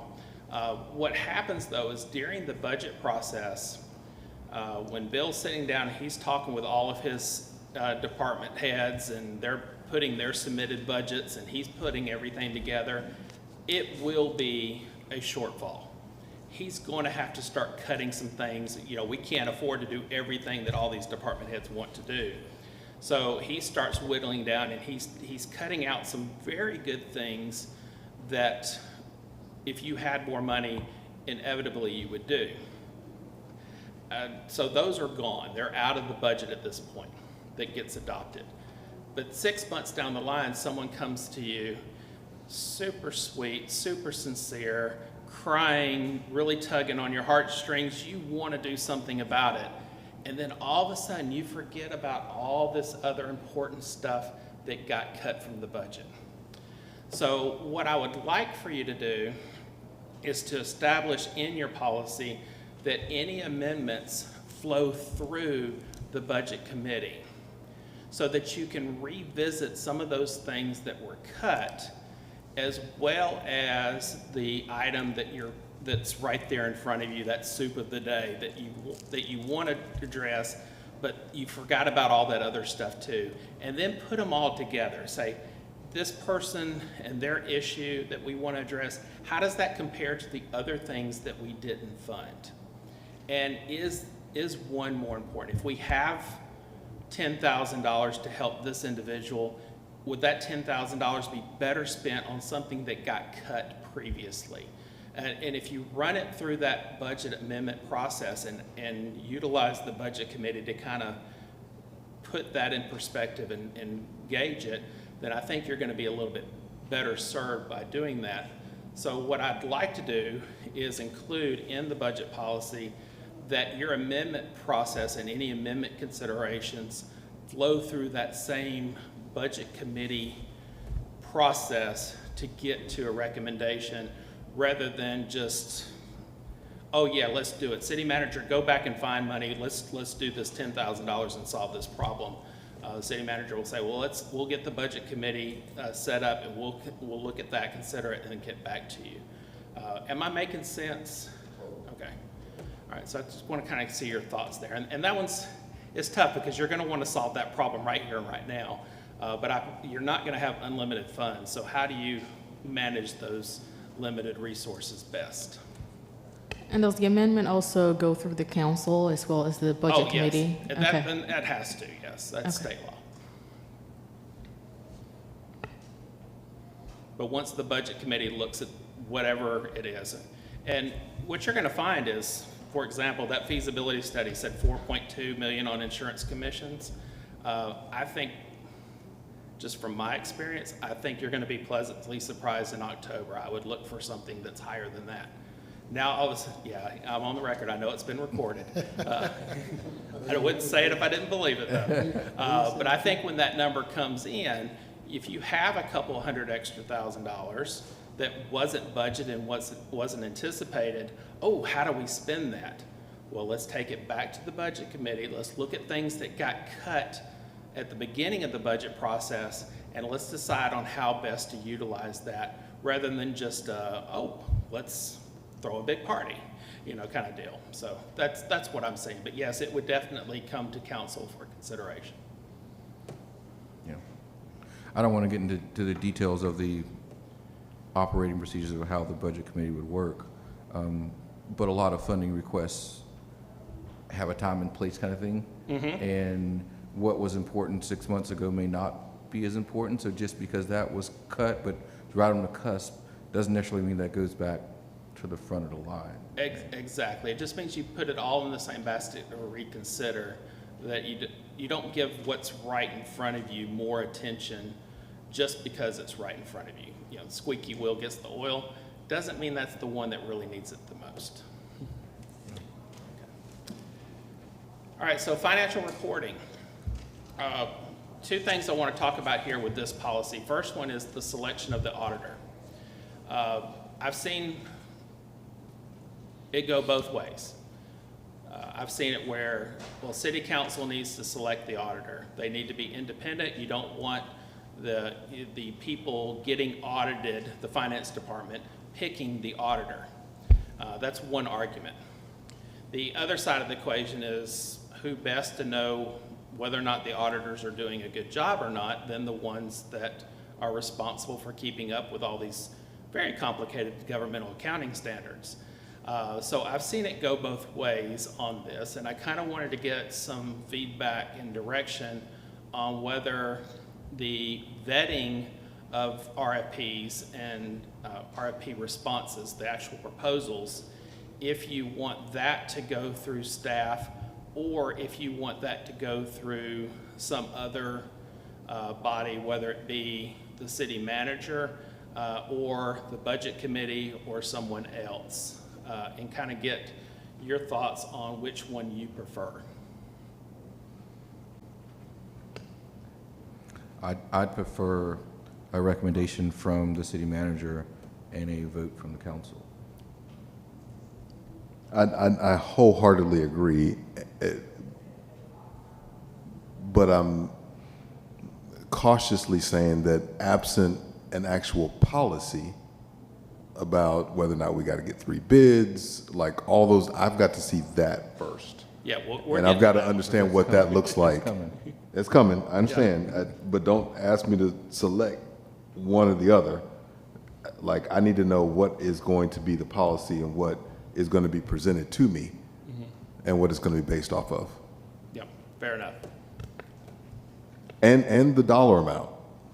Because if he's got to go spend $100, like that's one conversation. But if he's got to go spend $100,000, that's a totally different conversation. So we need to make sure that that's stipulated in what we're talking through. That is definitely coming up on a slide shortly. So we Okay, can I promise we'll get will there. digress. All right. And for the record, no auditors coming for $100. I can tell you that right now. I mean, we can get JoJo. All right, so the next area I want to talk about in the financial reporting is dealing with internal audit functions. Not all local governments have internal auditors. It's not something that's required by state law. It's not something that you have to do. It is something that some governments have chosen to do, or in the case of DeKalb County, it's something that it's been forced upon them because they did not remember that control at the top, tone at the top. But it is something that I want to toss out there and have you consider. This doesn't have to be a staffed position. You could hire a local firm who's experts in internal audit. Not necessarily, I'm not talking about forensic audits, but actually looking at your internal controls and making sure that those are properly maintained.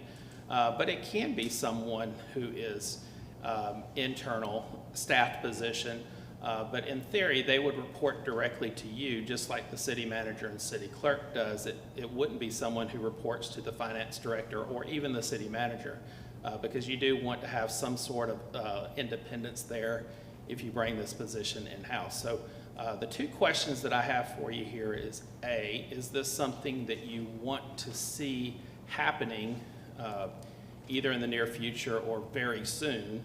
And B, is this something you would prefer to be in-house or outsourced to a local auditor who specializes in internal audits? And for the record, that's not me. I don't want that job. I'd 100% prefer to be external. We do have our temporary internal auditor, if you want to speak to some, if you do, you have to go up there.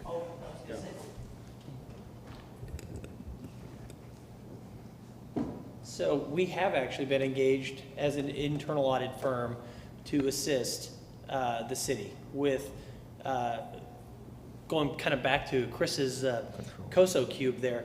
With the second line item in the COSO cube is a risk assessment. So Roush Advisory Services will help to establish a risk assessment and perform that. And then what typically comes out of that is a 2 to 3 year internal audit risk-based program. So the point being, those internal audits can be relied upon in many cases by your external auditors and also help to provide the council and the city with complete transparency in those areas that wind up coming out of the risk assessment. So yeah, we have been engaged already, and we've been supporting the city with a little bit of assistance with Sumter, and in the area of helping to set up the QuickBooks implementation right now, setting up the GL and stuff like that. So we'll be transitioning into the internal audit shortly. So, yeah, sorry, I was just didn't have a presentation this evening, but as a resident, I was in. So. Yeah, my recommendation is that you do have some sort of internal audit function. But again, a policy decision, want to recognize that it's ultimately your decision whether or not you want that in the reporting. Yes, it's happening now, but it's happening absent of a policy requiring it. So if you want to stay on this track, then let's get it built into our policy so that it stays there. Obviously, you can amend the policy at any time, but at least it sets that opening expectation. And then the next question is, over the long term, do you anticipate this being a staff position or continue to outsource it with a firm who specializes in internal audit functions? So first one is, would you like to include an internal audit function in your financial reporting policy? I think having internal audit controls is absolutely something we should have, right? So that's obviously important. I think to the longer term question around, you know, being staffed internal, being staffed external, as we grow, we'll have a need for external audit. An external auditing firm is what I would think. Having an internal audit staff, part of that depends on what our structure looks like, how big we are, and when we do that. You know, internal audit controls and who actually has oversight of those controls, who's responsible for those controls, could be in-house. But as far as like an actual audit, when that auditing is done, you know, I think it's standard practice to be done externally. Okay. Let me make sure we don't confuse two terms. As a mayor, the external audit is required, obviously, by state. And what Chris is saying, that the law doesn't require internal audits, but I can tell you now as a city manager, internal auditors will save you. They are, yeah, they are the watchdogs that are watching the dogs. I mean, I can say all day I'm an honest guy and I never make a mistake, but it's good to have somebody to verify that I'm not making mistakes. Yeah. And so you're right, Mayor, we're going to have an external audit. That's a requirement. But I think Chris's point is strictly on, because the internal auditor cannot do. They are restricted. They are not allowed to participate at all with the external audit. Right. So my distinction becomes between internal audit controls and internal auditor, right? One is the policies that are set and how we adhere to those. The other is, do we have a body and somebody that has a role of doing that? I'm not trying to make a decision on what we do right now as far as that, but just to acknowledge that that's not one and the same. It could be, but it's not necessarily one and the same. And to be even more frank, I don't know that we have, that if we establish strong internal auditing policies and procedures, that we absolutely have to have a person full-time dedicated internally as an auditor. I don't know if we're there yet as a city. You may be able to say that, but I am, I mean, Mr. Manager, we had that conversation the other day about internal bloat, right? And I want to make sure that we maintain a city that is effective and efficient, and having roles just for the sake of having bodies in a position, if it's not deemed or necessary to be a full-time role or role period, my concern is about the policies and ensuring that people are adhering to those policies much more than having someone, quote, babysit some policies. Yeah. So the way I could craft this language into the policy is to say that council would appoint an internal auditor, but not stipulate whether it's a staffed or outsourced role. And then that way it gives you them some flexibility down the road if you want to bring an internal auditor in-house to do that.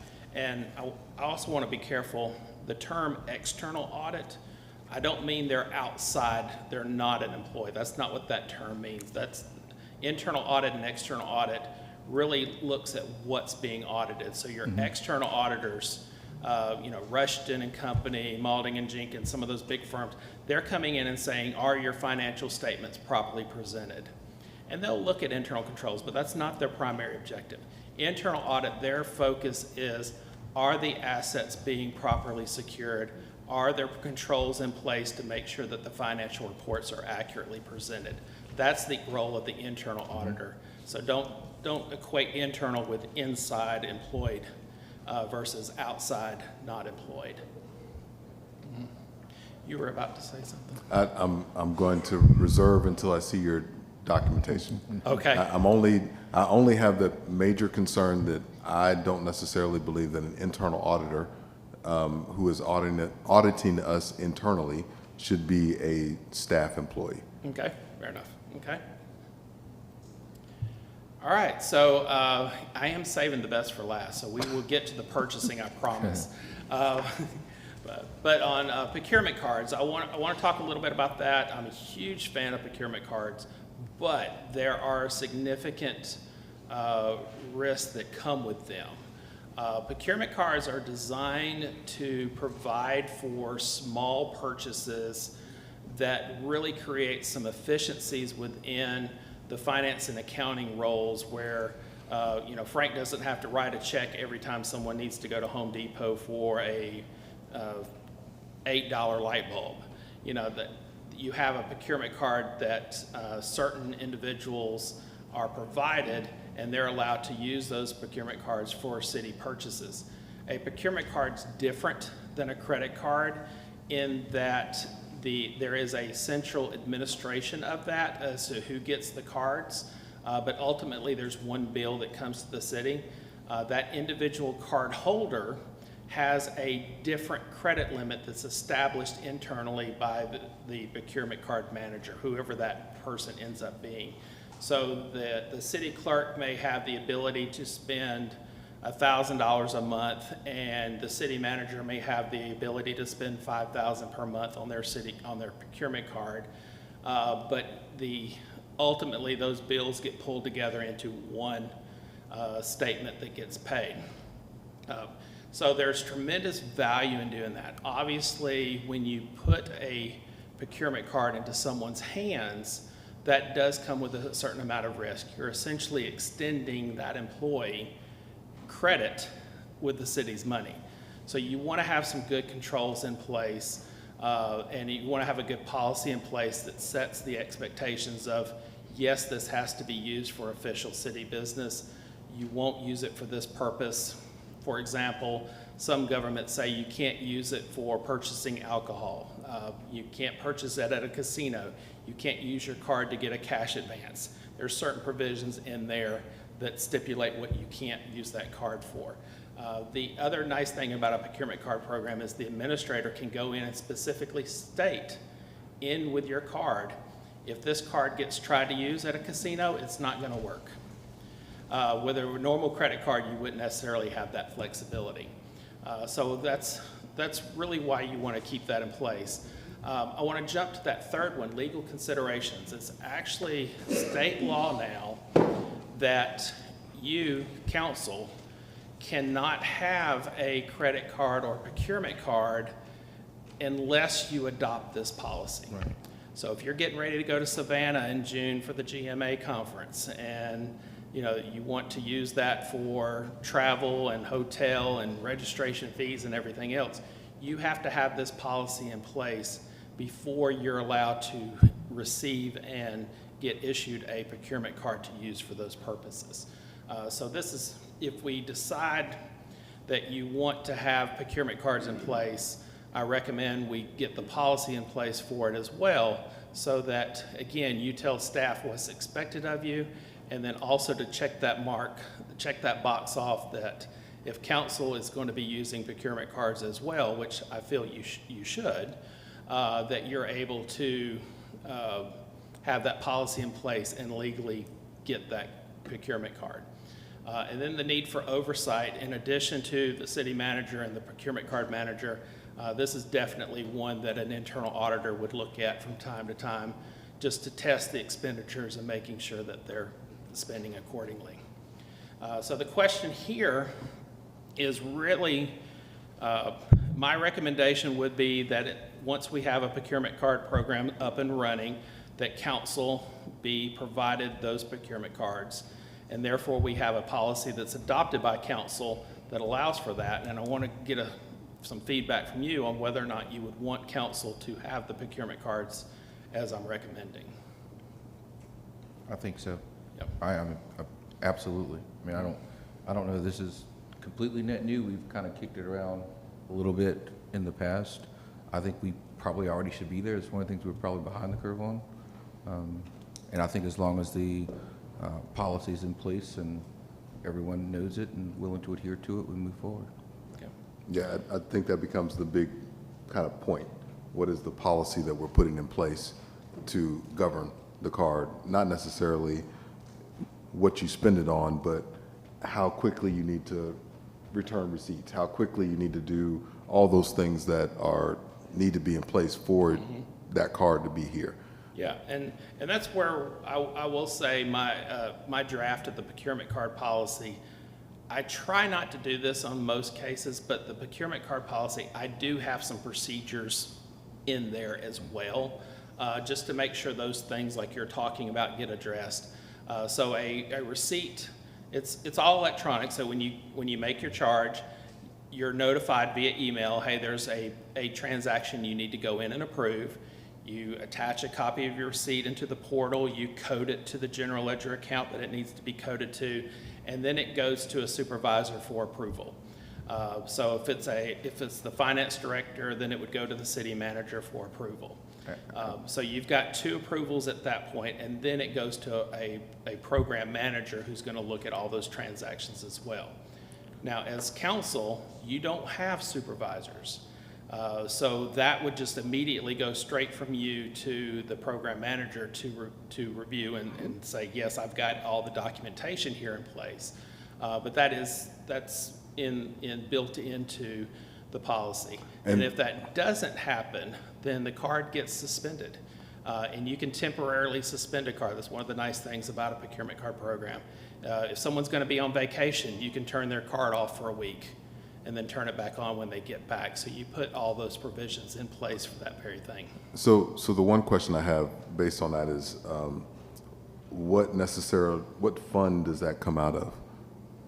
Any purchase that is the program administrator going to go and say, oh, this was a purchase for balloons for a festival that the individual council member was putting on, so that comes out of their contingency fund? Or this was a purchase to go buy a chair for the office, so this should come out of the office fund? Like, how that's their responsibility to figure out what that is? The card holder is the one that first gets notification. So the card holder would have the receipt, and then they would code the transaction in the system, and then it would move up. And then the program manager or the finance director would then look at it and say, is this properly coded?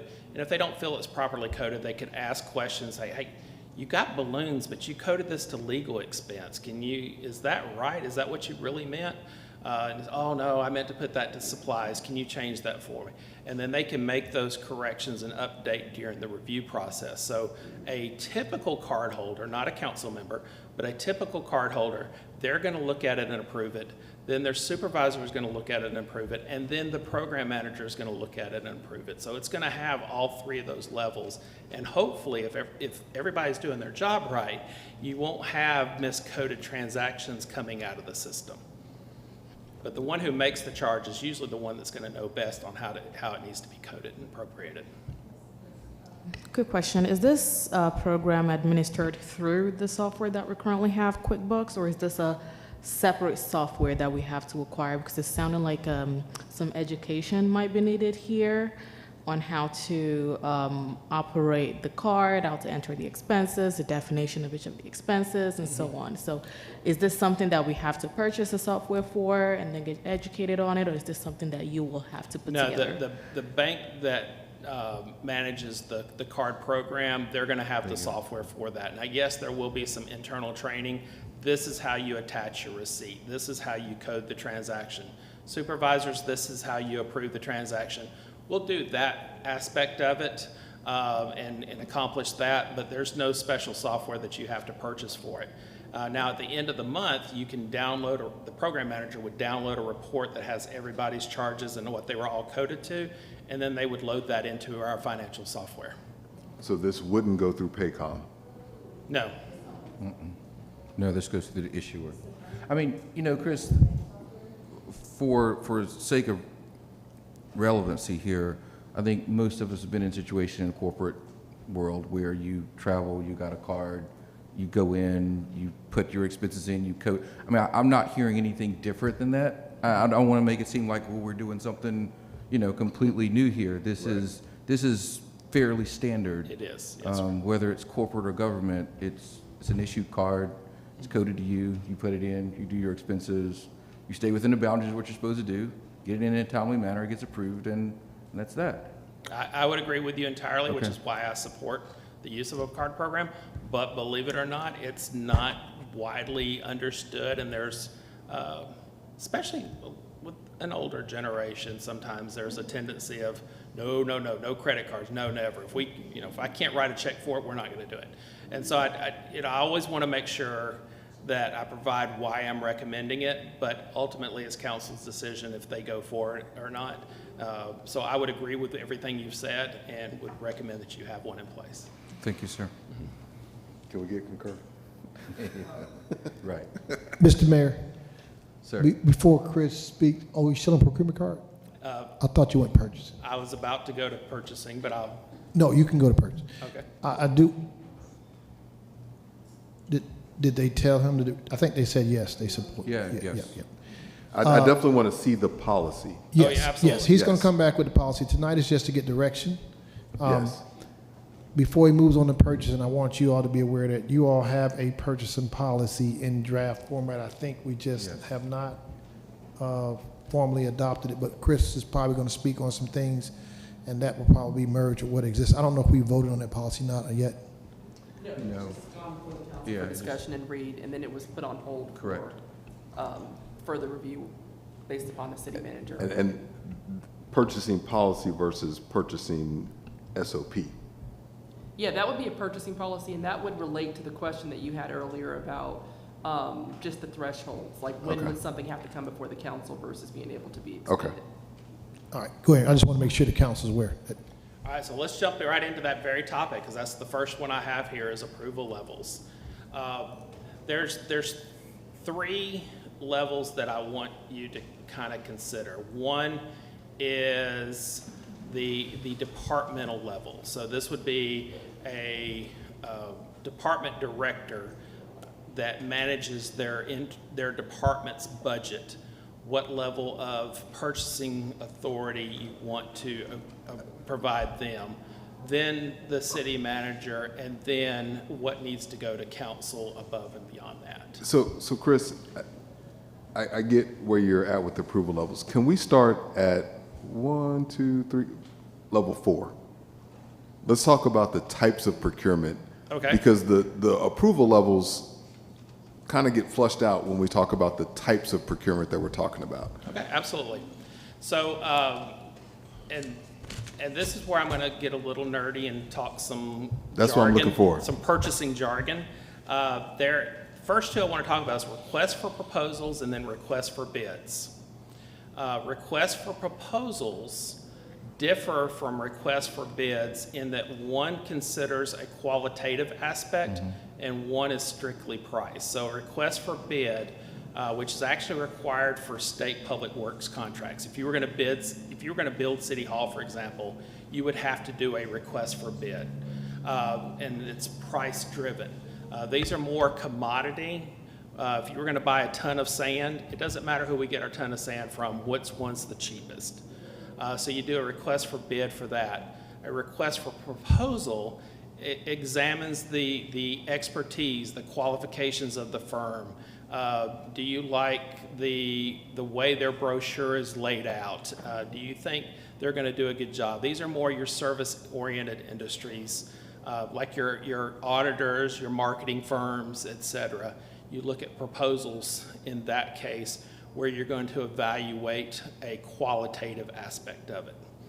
So those are two there. Another one you've got that they're very similar is a sole source and a single source. A sole source says there's nobody else that does this. So we're not going to bid it out because nobody else can do what we want other than this one particular company. You have to choose them if you want that particular service. And there's some proprietary items that are in this world where that would make sense. A single source procurement is, yes, there's multiple people, but for one reason or another, we're not going to consider anyone but this particular one. Let's say, for example, we were running a motor pool for our government. We had 50 cars, and they were all Ford Explorers. Then we're not going to go out and buy a Dodge Durango that our motor pool has to take care of because now they're having to stock parts for two different cars. I would come forward to you and say, I've got a single source requisition to buy another Explorer. And if we were going to talk about a more major shift to the Dodge Durango, then we would have that conversation at another date. But for just adding one, I would do a single source. Then there's another one for emergency purchases.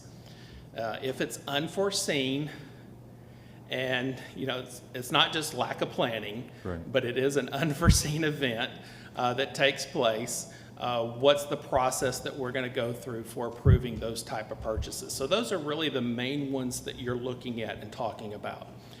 So typically, whether it's a request for proposal, request for bid, single source, or sole source, you want to establish a threshold that, depending on the dollar amount for that, and for convenience, I would say one number for all four of those is more convenient, but you can certainly make them different.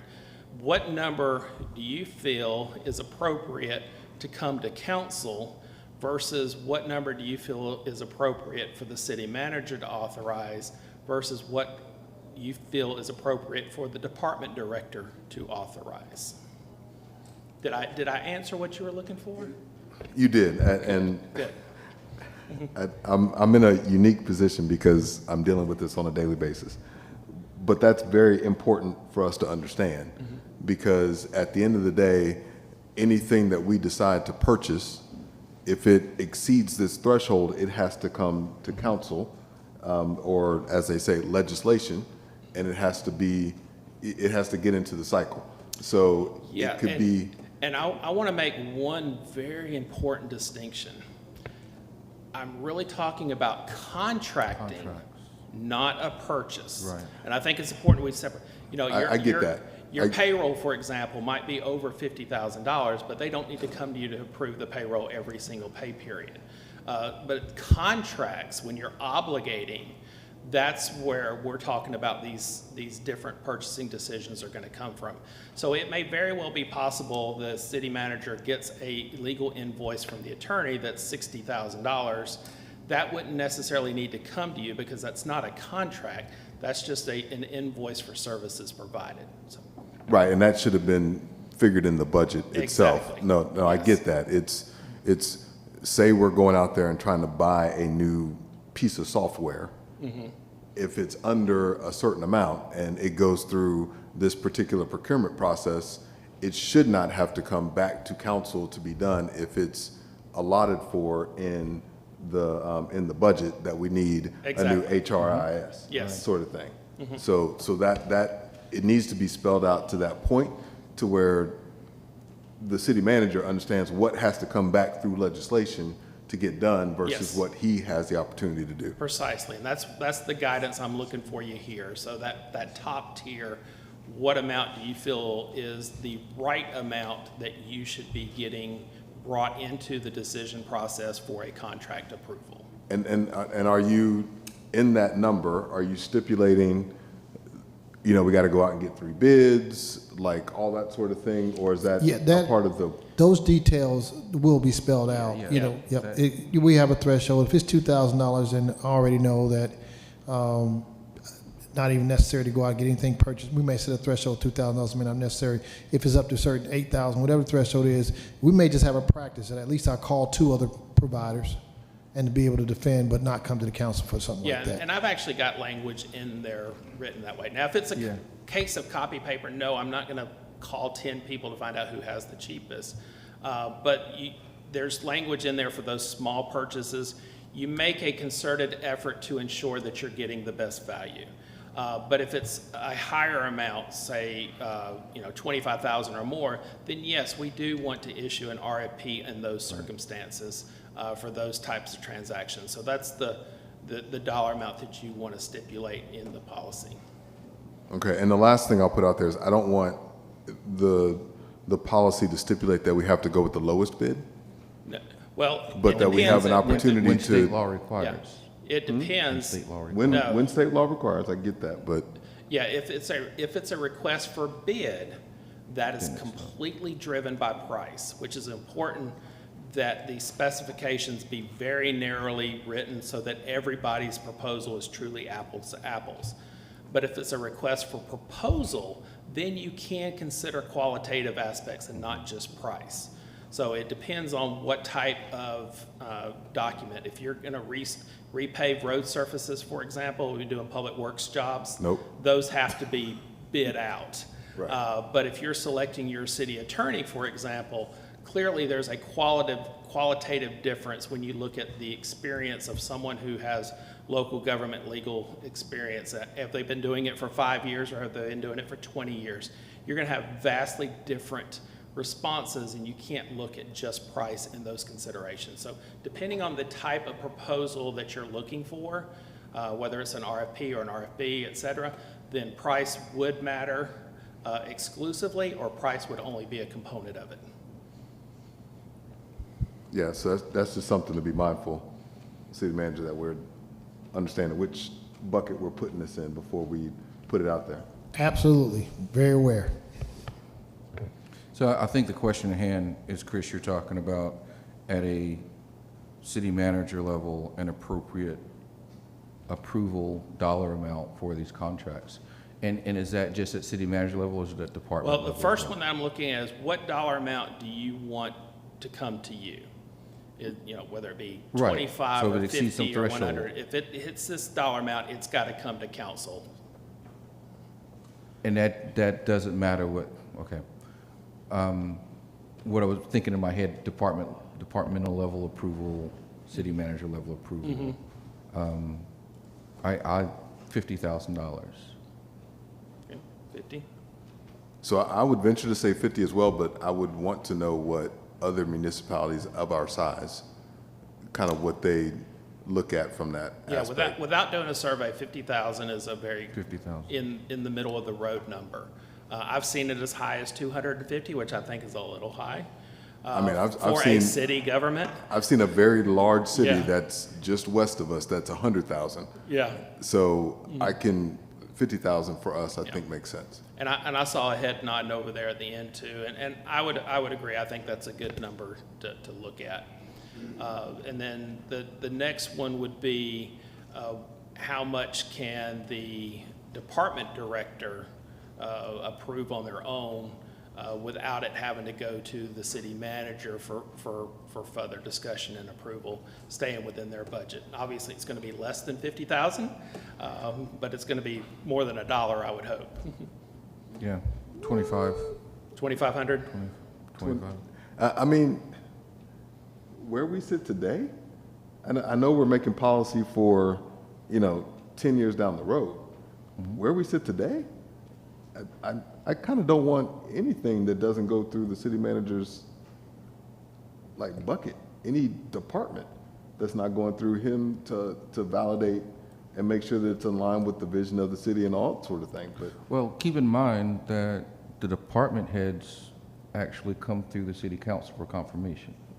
So there's a level of trust that we're placing in our department heads that will be managed by the city manager, but as it relates to our charter, they actually, I nominate them and then they're confirmed. So there is a level of trust that we're placing in our department heads for them to go out and do their job. Plus, we haven't discussed the full organizational chart, but if our city manager has, 5 or 6 people reporting directly to him, they're charged with running their business. And I don't want him to be, overwhelmed with people coming to him for every contract and purchase that needs to be done. So I feel that there's a certain level of trust that we have in people that we're bringing on to allow them to run their part of the government. And it's worth stating, everything does not have to be in a policy. We can have what we call good practices. I can have a relationship with my department heads that has a matter of trust, whatever you said is a threshold, but I may say, hey, look, if you're going to spend over $10,000, just give me a heads up. And then I may do the very same thing to you. That doesn't have to be a policy, but you're right, Mayor. Once you put people in positions of certain positions and the budget has been approved, and we don't want to spend a lot of time not being efficient. The threshold shouldn't be too restricted, but they don't want to be out of control. But I'm not concerned, but I know what Mr. Ferguson's talking about. And I think there's two things to think about, to piggyback on that comment. What you establish as the department, that's the top. That's as high as it can go. But the city manager could come in, you know, you're new, we just hired you, you're still trying to get your sea legs established. You know, I want you to talk to me on a regular basis. I want us to look at these things before you sign and obligate the city on a contract. Yeah, the policy is 10,000, but, you know, at least until I know you've got things under control, you know, I want it to be this. He certainly has the ability. He just couldn't go over whatever threshold you establish. So that's the one point you just made. Is this within the stated budget that has been approved, Oh, yeah, or is you this can't- yeah, period? Absolutely, Yeah, yes. Or yeah, you can't exceed the budget. So you're no. Hear my question. Is this? It's in the budget, and I'm going to go spend that. And if it's over, let's say we have a line item for $15,000 for pencils. You can go spend up to $15,000 for pencils, but as soon as you go over that, you need to go and ask for approval. Or is it you've got $15,000 to spend for pencils, but if you want to go out and buy $500 worth of pencils, you need to come and ask? That's my question. No, Let me answer that one question. So capital budget, you're probably going to approve me to buy 4 vehicles for code enforcement. Each vehicle is probably going to cost $50,000. It will be approved in the capital budget. But we may have a policy and a practice that I'll come back and say, we found 2 F-150 Lightnings that we're ready to purchase. It's in the budget. Went to trucks, council, you approve this. Just bring it to the council to acknowledge and approve it. It's been in the budget, but because we established this policy, it's just a good practice to make sure that we come back before council when we hit a certain threshold. But yeah, I wouldn't want to just go out and say, well, I got $200,000, I can just go buy trucks. I might decide to buy some Lexus trucks, and the council might want to know why. Well, why can't we just get some Tundras? So that could happen. It's in the budget, but I still would be, correct me if I'm wrong, I would still have to at a certain threshold come back and say, hey, this expenditure, make council aware it's in this budget, it's coming out of this line item, seeking approval to purchase this truck. Yeah, so, and that goes back to what I was saying earlier. Is it really important to recognize the difference between a purchase and a contract? Right. What we're talking about here with the purchasing policies, you're talking about contracts. So if you're going to buy a vehicle, you have to sign a contract. If it's over, in this case, $50,000, the city manager needs to bring that to you to approve that contract for that purchase. If there was a deal on Ford Lightnings and they were $24,000 and he wanted to go out and buy 2, that's under the $50,000 threshold. It's in the budget already, and I say buy more than 2 at that price, but do that. There's also provisions in there, and this is in the procurement car policy as well. You don't split a transaction just to circumvent the policy. That's language written in there to prevent, oh, well, I can only spend $1,000. Well, let me give you $500 now, and then a month from now, I'll do another $700, and we'll get that whole $1,200, and now I don't have to go to the city manager for approval. You're not allowed to do that, and that's written in there. So we're really looking at the true contract, not the purchase. Chris, I'd like to propose 10,000 at the departmental or the director level, and for the city manager, 50,000. Okay. So 10,000, I heard 2,500, 10,000, is there a different number? I just want to see how it's written. Okay. I mean, I agree with what the mayor said. I just want to understand how it's written, because I don't want to henpeck, pigeonhole, whatever the word is, department heads who we bring in. I also know some of the department heads that we are bringing in are not necessarily all going to be considered city employees, so that becomes a kind of a conversation. And I think that needs to be kind of hashed out outside of this conversation. Okay. All right, so I'll go with the 10 and 50 in the policy.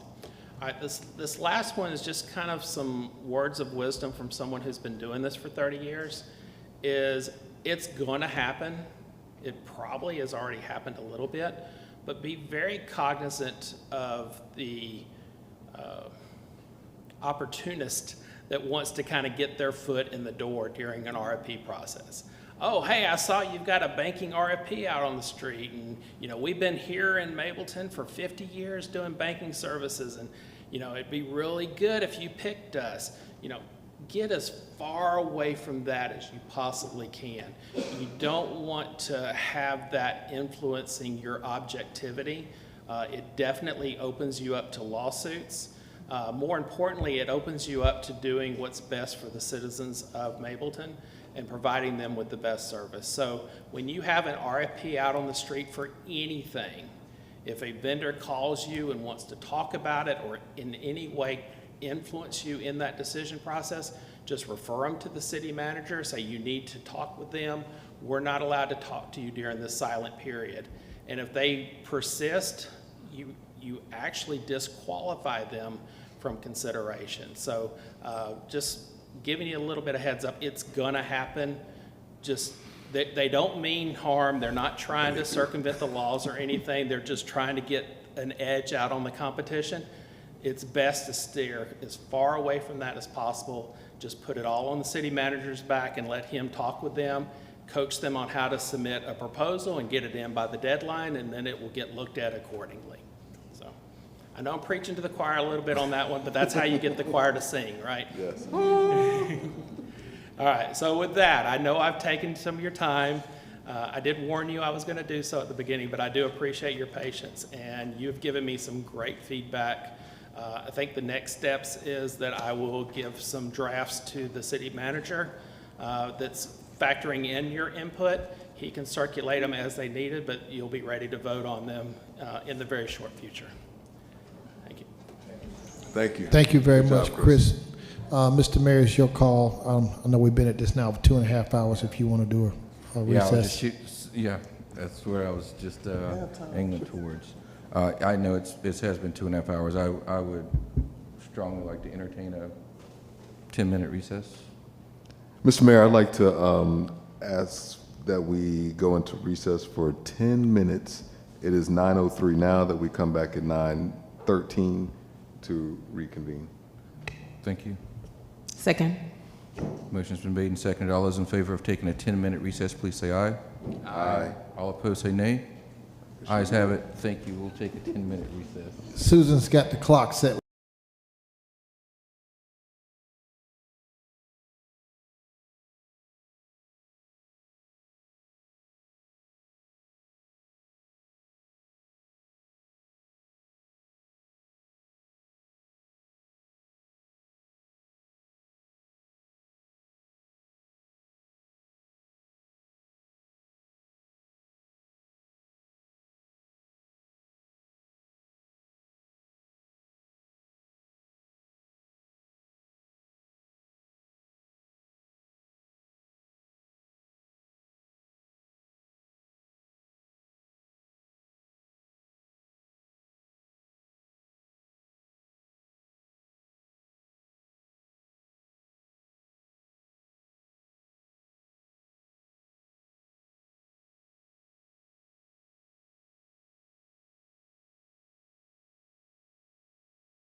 Yeah, we're past time.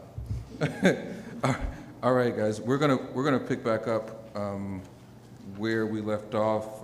Just as a reminder, we finished off 12A, which was the end of the year report recommendation. We also had other reports from Chris Pike related to our finance budget policy. From here, I would like to go to 12B, which is our human resources report and recommendations. Council, I just want to make note that we should have a couple of things in our packet. One would be this packet here from HR Knowledge Source with the beautiful Sheree Knowles on the cover here. I just want to make sure that we're on the same page. This says 11. No, it should be 12B. It says 10, 11, and jumps to 13. No, it should be a 12B all the way up top. 12B says Human Resources Report and Recommendations.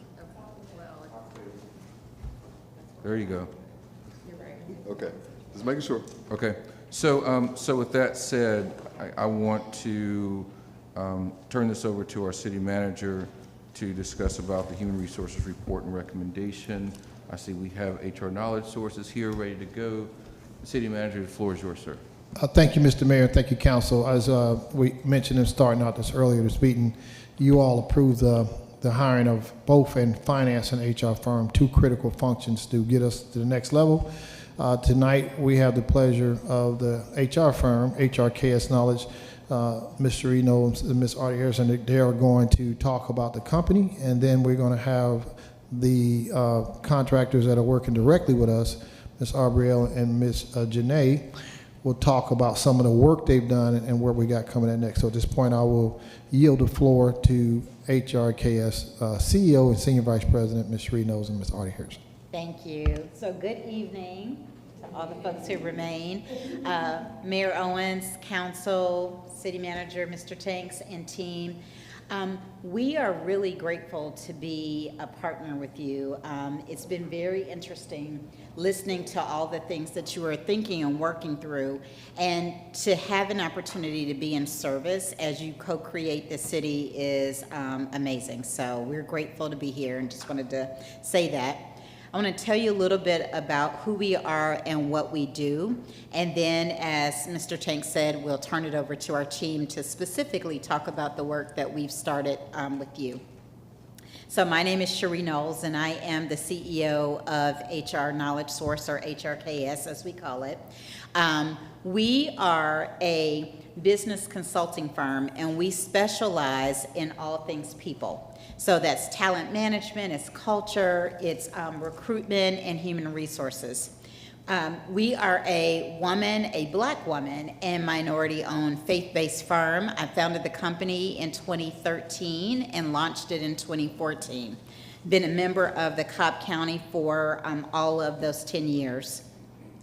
We say that we are industry agnostic, meaning we can support any industry that has a need for human capital or human resources services. We have a community of at least 30 to 35 people who work and come from various industries, and they're all certified, experienced team members, as you'll get to meet two of them today. And the last thing that I'll say that really I'm proud of that makes us unique is we don't do off the shelf. So you're not going to be able to Google and find a handbook. We're going to customize it to meet your environment. Whatever we do, we want to make it tailored to the city so that it's relevant and that it makes sense for you, but it also makes sense for the community. So we do 4 things really, really well. The first one is the Recruitment Alliance. We have a staffing division where we fill professional level positions.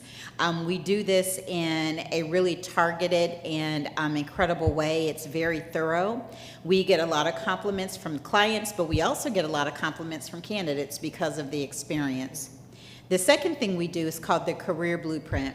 This is around leadership and employee development. So once you get them in the door, what are you doing to help them reach capacity, to have the skills they need to either be great leaders or great employees? Our third thing that we do, which is what we're actually working with you on, is around consulting solutions. We have a retained fractional HR model that we offer, and most organizations, especially in your size and state today, you don't need a full-time person, but you do need some help. And so we come in to provide that level of support. Last but not least, we're really helping organizations focus on being inclusive workplace cultures. So we have a solution called DICE. It stands for Diversity, Inclusion, Culture, and Equity. And it really is about calling people in versus calling people out. So it's inclusive, it's holistic. Wanted to just share a few of the clients that we work with. Some of them you may recognize, and I'll call out just a few, just to give you an idea. So we worked with the City of Norcross back in 2016, 2017, and 2018. We helped them with a compensation and class study. We provided HR consulting services to the then city manager. We also work with the City of Uharli, which is North Georgia. And in that role, we provided HR services, but we also placed the city manager, planning and zoning director as well. So we've used all of our centers of excellence for that client. And then more local town center, TCCID, as well as the Metro Atlanta Land Bank, just to give you an idea. So that's who we are. That's what we do, and we, again, are really proud to be in service and in partnership with you. So with that, I'm going to turn it over to Artie.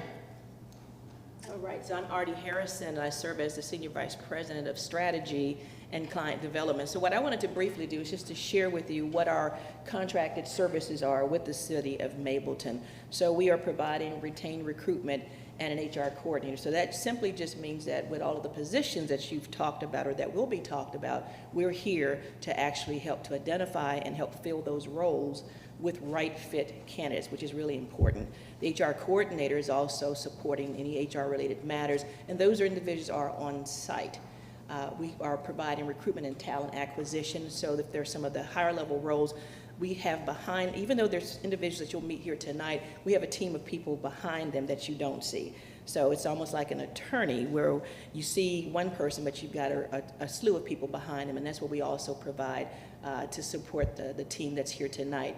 We also have been contracted to do organizational design. We'll be producing ADA compliant job descriptions, which is what Janae will refer to tonight, and also compensation review and validation studies. So that's the core of our contract. So without further ado, I want to make sure that we now go into the team that's assigned here to the City of Mableton. Janae Boiler is the HR, what we call the relationship managers. Whenever we establish a client relationship, we assign a key person that becomes the key relationship manager for the account. We have Aubrielle Cameron, who is the senior recruiting and HR coordinator, and I just provide executive consultation. Thank you. Good evening, everyone. Thank you so much, Sheree and Artie, for that great introduction. I first want to, again, reintroduce myself, Janae Bowler, the HR Relationship Manager with HRKS. Before I get started today, I really just want to take this time to thank the council, Mayor Owens, as well as City Manager Mr. Tanks for giving us this opportunity and even just allowing us to be here today. So before I get started, I want to provide explanation and reason around today's presentation. It is to provide additional insight and direction of what the steps and the processes were that myself, Aubrielle, and the HRKS team took, but also to make sure that the proposed revisions, that you will see today for the City of Mableton classification and pay plans. So you asked me, hey, listen, Janae, what went into that, right? What were your steps? What were your processes? What were some of the things that you took place? So I want to give some clarity, right? Just because our ultimate goal today is to ensure everyone walks away from not just the understanding, but also the support, that we need in order to get these positions approved. So let's jump right into it. As you can see, we have a classification and pay plan overview. Myself and Ariel have worked alongside City Manager, Mr. Tanks, for a little over 3 weeks, you guys, okay? So I want you guys to keep that in mind. A little over 3 weeks, and it has been a busy 3 weeks, let me tell you. He has definitely thrown us in. We have had that sink or swim mentality, and we have been swimming nonstop. In today's preparation for today's meeting, the first thing I want to discuss is what we did first, right? We consulted with internal personnel to gather supportive data. So you say, what does that look like? The first thing that I think we did, with the partnership of Ariel, we were able to gain access to Indeed. Indeed had several job postings that were already posted. We were able to gather those existing job descriptions and make sure that we understood and got a little bit of clarity, right, around what was expected of each role. Once we did that, we were able to then do and perform a deep dive analysis, really of an assessment to sit down. We had several meetings with City Manager, Mr. Tanks, to really just understand it, right? A lot of roles can say one thing, but you may have the day-to-day responsibilities not necessarily add up. So that was our first goal and what we had to kind of wrap our arms around.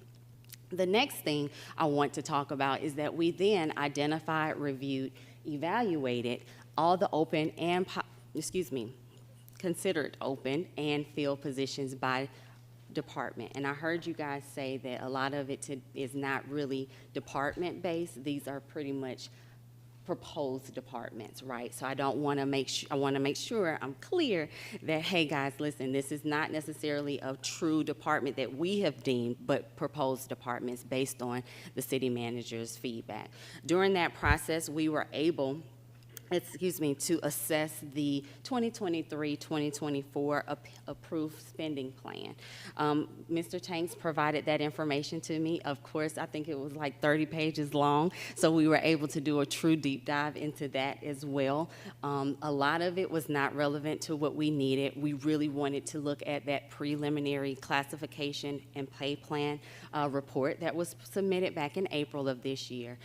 During that, we were then able to conduct a salary and market research. During that time, we were able to look at DCA's 2023-2024 wage and salary surveys. This was something new to me, I want to be honest, but it was a great source of information, great details that really just set the tone of what other cities and what other governments, thank you, I'm saying countries, Jesus, what other governments were doing in providing that feedback. We also looked at pay scale. HRKS has access to a payrolling system that really goes out to market, so we were able to utilize those resources as well. And then what we also did was reviewed other cities' pay plans that were in similar size. So Peachtree Corners, Sandy Springs, Powder Springs, to see what their pay plans look like. This really gave us the opportunity to utilize aggregated, excuse me guys, my mouth is a little dry, aggregated market data to really determine competitive, that is the key word here, competitive salary ranges by the position. So just to ask the question. Yes. What was the finding? So we're getting there. So as a result of the finding, right, I think that is what everybody really wants to know. So this information, oh, you are amazing, thank you.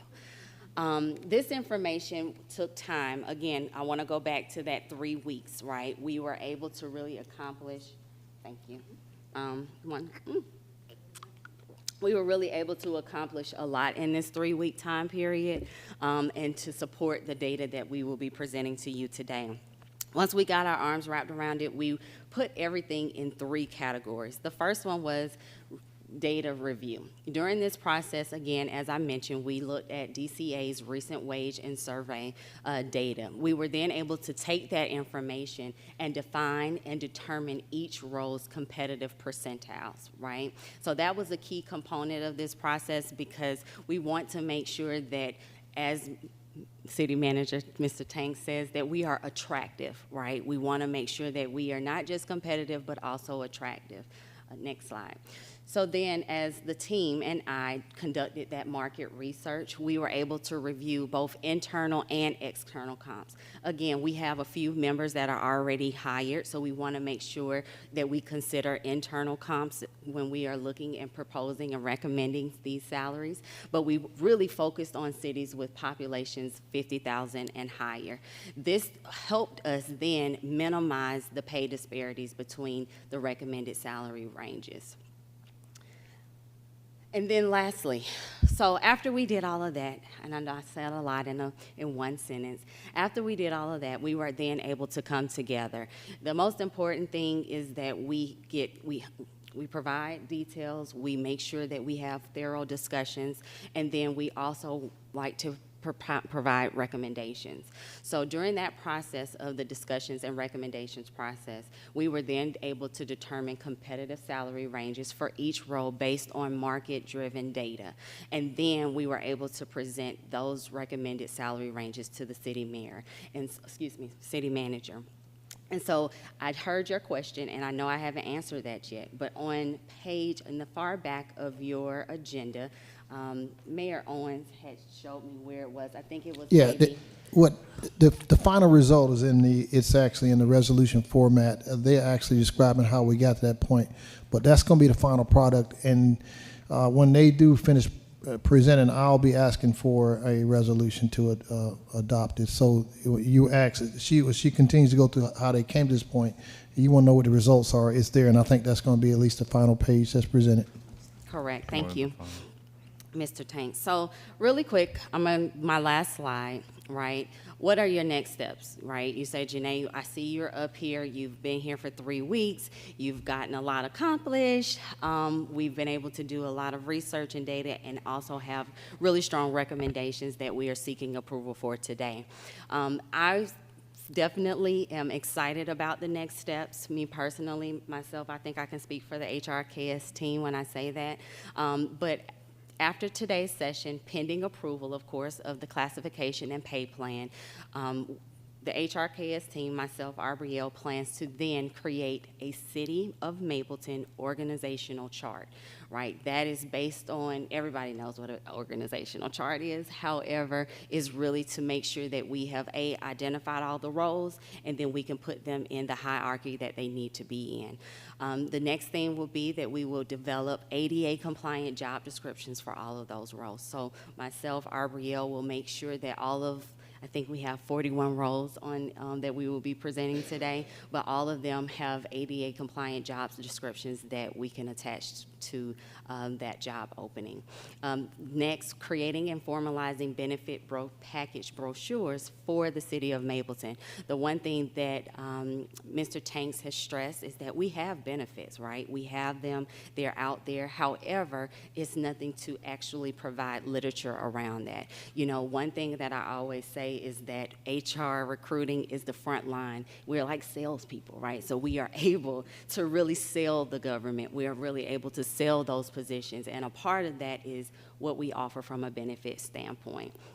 And of course, those things consist of, you know, time off, 401k, life and disability, pension, you know, all of those good things. So we would then be able to formalize an actual brochure to present to candidates around that. And then lastly, right, the exciting part, the fun part, is really being able to prioritize those approved roles and then starting the recruiting process for that. You know, again, I feel like, and I have to tell myself all the time, Rome wasn't built in a day, so I know it will take time to get there, but I think really sitting with Mayor Owens as well as Mr. Tanks and the council to really prioritize that will be definitely beneficial for us to be able to hit the ground running once we get to approval. I think that's it. I am happy to be here again. Don't want to be repetitive at all, but want to open up the floor for any questions. Council, any questions based on the presentation? I'm kind of still waiting to hear the answer to my question, but. Well, so just for clarity, when they're finished, there's really is about their firm and their methodology, what they went through. Right. In conclusion to that, we're going to have a discussion about approving the resolution. The resolution is an update to the payment schedule that we had already approved, so it's been updated. That's what's in the back of the packet. So once we get to that point and when we have discussion around that, that's when I think we can dig into the individual roles. Correct. So right now, are there any questions specifically about this presentation? Correct. And We- Mr. Tanks, now. No, if they don't have any questions, we don't have any questions. What? Oh, I have a yeah. quick question. Thank you for the presentation. Wonderful. Thank you. I wanted to ask how how you conduct your interviews, because this is, the roles that we're hiring for, we definitely need subject matter experts. Do you have those on your team? Is that something Absolutely. outsourced? Yes, so as Sheree And let me already- let me jump in on that too. So that will be discussed with the city manager. They have professional processes to make sure I stay in boundaries. But we're going to come up with a plan. Typically, you want a technical panel that checks technical skills. Right. Then you want a cultural. This is where they're very good at to see where you fit. And then, as we know through our charter, the process is a technical. Make sure somebody has the skills. HRKS runs that whole process. Make sure that they are a good fit for the city. And then, if it's a department head, our charter at that point puts me in a position based on the outcome of this result. I will then make a recommendation to the mayor, and then he will do a nomination for department heads, and then that's when the council. In that process, I'm going to propose that as we do an executive session, which is a personnel matter, that the candidates that rise to the top, whether they be the 3 finalists or soloists for department, will get a chance to sit before council in executive session for you all to talk to. That is the process that I'm proposing. I'm quite sure they're going to find a way to make sure that I'm meeting all the rules, ADA, and that we're not doing anything that's outside. That's what their role is. But our process will line it up with what our charter says, and then what I'll be looking for when I communicate with that team. So you all, for department heads, will be involved in that final step. Okay, that's helpful. Thank I you. do want to make sure that I really like the process that we've done in the past to ensure that there is both the technical aspect and then the cultural aspect. Particularly as a brand new city and we're still defining what we want our culture to be, that's an important part, right? Hopefully you all will help with that, Absolutely. but I'm putting a lot of that up here because we're defining what the culture of the city is going to be. Hopefully that finds its way into updated job descriptions, because that's usually the first indicator, right, of what am I getting into by looking at this entity, this city government. So hopefully someone finds its way there, but ultimately it lands up here, at least as I said, for our appointed and for our directors. But below that, again, we're placing trust and faith in our city manager that he's carrying out that same outlook around what our culture should look like. But I do think it's really important around the technical aspects of it and ensuring that however those interviews are taking place, that we, if it's code enforcement officer or if it's an inspector, we can make up some questions, but we want to make sure that they are very technical, astute people that are asking those questions. So I appreciate that because I'm the same concern. Also, to speak to that point, a big part of me in supporting Janae and then in turn supporting the city of Mableton with this recruiting process has been taking a look at those Indeed job postings that are up, familiarizing ourselves with the terminology, the development of each of those roles and how they impact the overall stage that is the city government. And so I think that as we go through, as Sheree has mentioned, there are more of us than what you see here today to really ensure that we are placing the right candidates in front of you to ensure that those roles are filled with, like they said, the right fit. I think those interviews and all of that, as Mr. Tank said, that's something we can help support you with as far as the culture is concerned, and just making sure we're as educated as possible amongst Janae and I, but also the rest of the HRKS team to really facilitate that process. Sure. No, I appreciate that, but I do want to make sure if we're hiring for a code enforcement officer, that there is someone who's been a code enforcement officer or as a senior code enforcement officer, community development director, even if they're from another city or another county, that's actually interviewing that person and asking those technical questions. That will be part of the technical panel. The technical panel will have subject matter experts on it. Right. And I typically recruit folks from surrounding cities to be on those panels. So we'll design a process with HRKS, but I will definitely have a great amount of influence. I've already got volunteers from other cities that want to help us sit on the technical panels, and I'll run that whole process as we discussed with Janae and Arbriel as we started to plan. And what she was excited about is that what you've been mentioning, Mr. Ferguson, is when are we going to start hiring? And that's a process, but we are, after tonight, pending the council's approval, we're getting ready to gear up for that going to market. We're pretty close to that process, and that feeds into us getting 3 services established. That's where we are, if I'm talking big picture. But absolutely, Mayor, I totally agree with you. You do not hire a code enforcement officer or a parks director and somebody sitting there and don't know anything about parks and just, they got a good smile and they got very good charming answers and they couldn't tell you the difference between an event or cultural affairs, or they wouldn't know what or they have never been a GRPA. And so if they don't have that technical level knowledge, they not really can't help us. But we're going to make sure both aspects, I assure you that, it's very important, technical, cultural fit, and then our chartered process. Thank you, sir. Can I just put out there, as the folks who have been the face of the city for the last year, I would only ask that while you guys are figuring that out, that you inform so that we understand, so that when people come to us, citizens come to us and ask questions, we can say, well, this is what their process looks like. Right. This is what it's going to be. This is when it's going to happen. Absolutely. Because I'm tired of not being able to explain what the process is, when we're going to do something, where to go look, all that sort of thing. So I would just simply ask that you would keep us informed, not necessarily to ask our opinion, but just keep us informed as to what that process is looking like. Absolutely. That's the purpose of their presentation tonight, to let you all know where we are. And I will let each and every last one of y'all know, if somebody's got a question about what we do, tell them, call the city manager. I will make it very, extremely clear to them what the process. There are folks who've been calling, when you going to start? And they will all tell you, I have a script. So yes, sir, we will keep the council informed. But I don't. So tell them to call your city manager. Your script, sir, is here's the city manager's number, give them a call. Absolutely. Any other questions? No, that should be it. Anybody else, Mayor, do y'all have any other questions? No, sir, I don't think so. Anyone else has any questions? No. No, I'm still waiting. Thank you, ma'am. Yep. I want to say before they wrap up that working with local government can be a challenge, especially if you've not worked into it. And these 2 professional young ladies, they were baptized in local government. I know I wasn't supposed to call them at 9 o'clock at night fussing. I had explained the charter to them on many occasions. I had explained to them the process of local government, how we operate. Here are the rules of engagement. This is why we don't look like corporate. This is why you don't do this. And I'm quite sure a few times Janae saw my number on the phone and said, I don't want to talk to him anymore. That is not true. They have done exceptionally well. We had a great meeting the other day, and I was so proud of what they pulled off and get us to this point. So thank you all. Thank you, our HRs, and thank you, too. Y'all done a great job. Appreciate it. Thank you.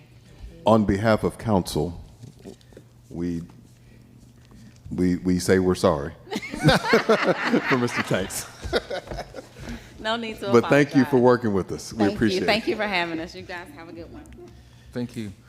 With that, I do want to turn our attention to the actual classification. Okay. Well, y'all heard them. All right, I'll turn our attention to the classification plan, which is the actual resolution. That resolution is probably the last couple of pages. You will see the existing version and then this proposed updated plan. What's been highlighted are things obviously that's different from the last plan that we had. This is RES 2024-0702, a resolution updating the City of Mableton's classification and pay plan and for other lawful purposes. You'll note here that the word preliminary has been taken out. We used that in the first iteration. It's removed in almost every spot. There's still a couple places where it still says preliminary, at least one I see. So that's just more of a technicality thing just to update. But based on that and to get this moving, I would like to, and hopefully everyone's had an opportunity to review this, but I would like to go ahead and entertain a motion that we approve a resolution updating the City of Mableton's classification and pay plan and for other lawful purposes. Did you make the, or you're asking for a motion? I'm entertaining a motion, yes. I'll make a motion. Okay, go ahead. I make a motion to approve the resolution to approve the pay plan. I second. Thank you. Motion has been made and duly seconded. At this point in time, I would like to open the floor for any discussion about the actual pay plan itself. So maybe I'm just dense. I'm asking, how are we stacking up against, like, how is this pay plan stacking up against the rest of the state? And I don't know that I've heard that. It's attractive, and it is. But that's what I'm asking. Let me answer that question. We work with them, and as a matter of fact, I did give that element of a local government experience. So as Janae would very well explain the work they did, is they took some information from DCA, which is all government surveys from local governments. They took the most recent data, which is the minimum pay range, high pay range from DCA, and then they took their own internal pay and compensation specialist, which looks at the market. If you want to know how we stack up, the answer to that is that we measure up. This is the industry standards, but the city manager actually exceeded their recommendations because I did not want to stack up. I wanted to be attractive. And if you can't see it, it may be not, it's not spelled out, and that may have been Janae. I don't know if that was in the PowerPoint. Do you have that? The three charts. Is that not okay? So to Yes, add sir. a little bit to that, and you guys may want to go back up, but so as it relates to DCA, this is a really important part because we've talked about it before. Every year, DCA, Department of Community Affairs, does a salary survey. That salary survey is categorized by county, by city, and by population. So, there's outliers everywhere, but the vast majority of cities, I'll also say in the state of Georgia, are far below 50,000 people. The state of Georgia has some really small cities. For us to categorize this correctly by both the size of city, but also our proximity to the city of Atlanta, there's key trends that start to point out. So when you look at the DCA salary survey, whether it's the online application or you actually download their raw data, you can start to filter by size of city. They do a classification A, which we are. Any city above 50,000 people is classified as a category group of A. So, and again, I don't want to get too much into y'all's details around this, but doing some basic filtering Correct. on cities within the metro area that are above 50,000, that starts to get you very close to what you see here. Now, the competitive nature of that is, well, how far to that far end do you want to be? Other things kind of come into play there. Look, there are some cities that, quite frankly, I'm looking at this and I know there's some cities in the metro area that are smaller than ours are paying a lot more than this. I know that for a fact. But you do have to also But consider experience Yes. and background and all of those And other key again, factors. that's why I'm asking my question, because we are not just going to be looking for people who work through cities. Right. We are looking at people that are all the way throughout the metro Atlanta area, Georgia, and that's why I'm asking not just cities, municipalities, and the like, Correct. but how do we stack up against salaries in the state of Georgia? Let me answer that. Hold on a minute, because we all know that city government, municipal I get that. government does not pay like private I get sector. that. I'm living So I that don't life wanna- right now. Yeah, so I don't I want to get start that. comparing. We got to keep apples to apples. We got to keep Toyotas to Toyotas. We can't do Toyotas to Rolls Royces. So I get that. I'm living that life right now. Okay. But understanding what the numbers look like is important as I'm trying to go out and recruit friends of mine to say, or people that I know in my network to say, hey, come and work for the city. We're still kind of competitive to what is out there in the industry, but maybe we might not be paying as much, but hey, this is what our package looks like. I do have the answer for your question. They did, their numbers were not city restricted. So there were three Correct. columns. Exactly. Yeah, their numbers were market, not. Yeah, that's that market salary. Yeah, their So that is market. yes, sir. That is market. Their pay and Correct. compensation their pay and compensation numbers. You don't have the chart. Well, I wish we could show it to you. We had 3 columns. We took the local government, which was DCA. Then we took HRKS, which theirs was not restricted to local government. They went in whole market. I was trying to answer that question 5 minutes ago. But the city manager looked at both and decided to take the best of both worlds within range. For example, we have in here, you would like this one, Mr. Ferguson. DCA says IT directors should make $91,457 as a minimum, $161,852 as a max. And be hungry. Look, that's the minimum. You don't have to pay. Nobody works for the minimum most times. You got a range, a pay range in there. HRKS started at minimum at $100,000, but their max was at $130,000. So DCA's max exceeded their max, but their minimum exceeded DCA. So I took the best of both worlds, and that's what the city manager recommended. And it is worth saying that this is not what we call a full-scale pay and class study. This was what we call a quick ramp up to get our pay and class program up to date. At a later time, to your question, Mr. Ferguson, they can come back and do what we call a full pay and class study to see how we measure up across the market. This is not that. This is just to give us a pay and class chart that has attractive salaries both in the market and in local government. And I regret, Mr. Ferguson, I do apologize. I thought I did send that by email, I may have, but I do have that chart that they sourced it from, and I will send each council member that.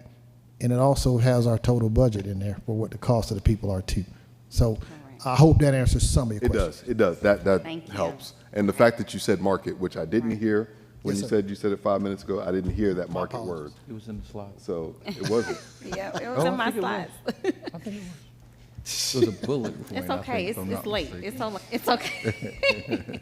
We're good. He's We're got his good. question answered anymore? I think amongst everything is that there's a point that I take away from that, Councilman, is that some of these roles lend itself to open market, whereas some of these roles are almost going to be exclusive to the fact that you've worked in city government. Exactly. Right? I'll go back to being code enforcement again. Like maybe county, but you've had to, you have to have that type of experience.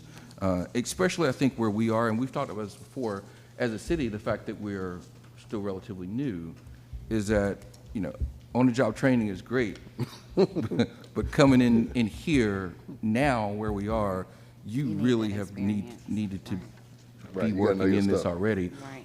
My preference is that you were already a superstar somewhere where you are, and that we attract you to recruit you to come over here. So yeah, I wanted to make that point. But anyone else have any comments, questions?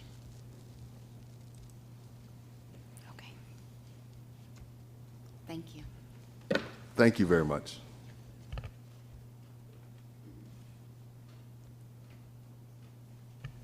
So I don't really see any other details in this resolution. I don't think it's changed really outside of just the addition of roles and the pay schedule itself. So upon this becoming, we'll take a vote here in a minute, but once we do, this is adopted, I'm assuming that the roles that are out there now will be updated to reflect this. And then, as you said, we'll look to move forward.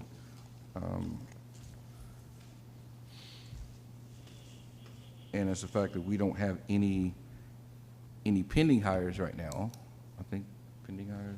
Okay. No, sir. They didn't state it, but they did a very thorough job of hiring our interim finance operations manager contractor, Ms. Dawn Glidden.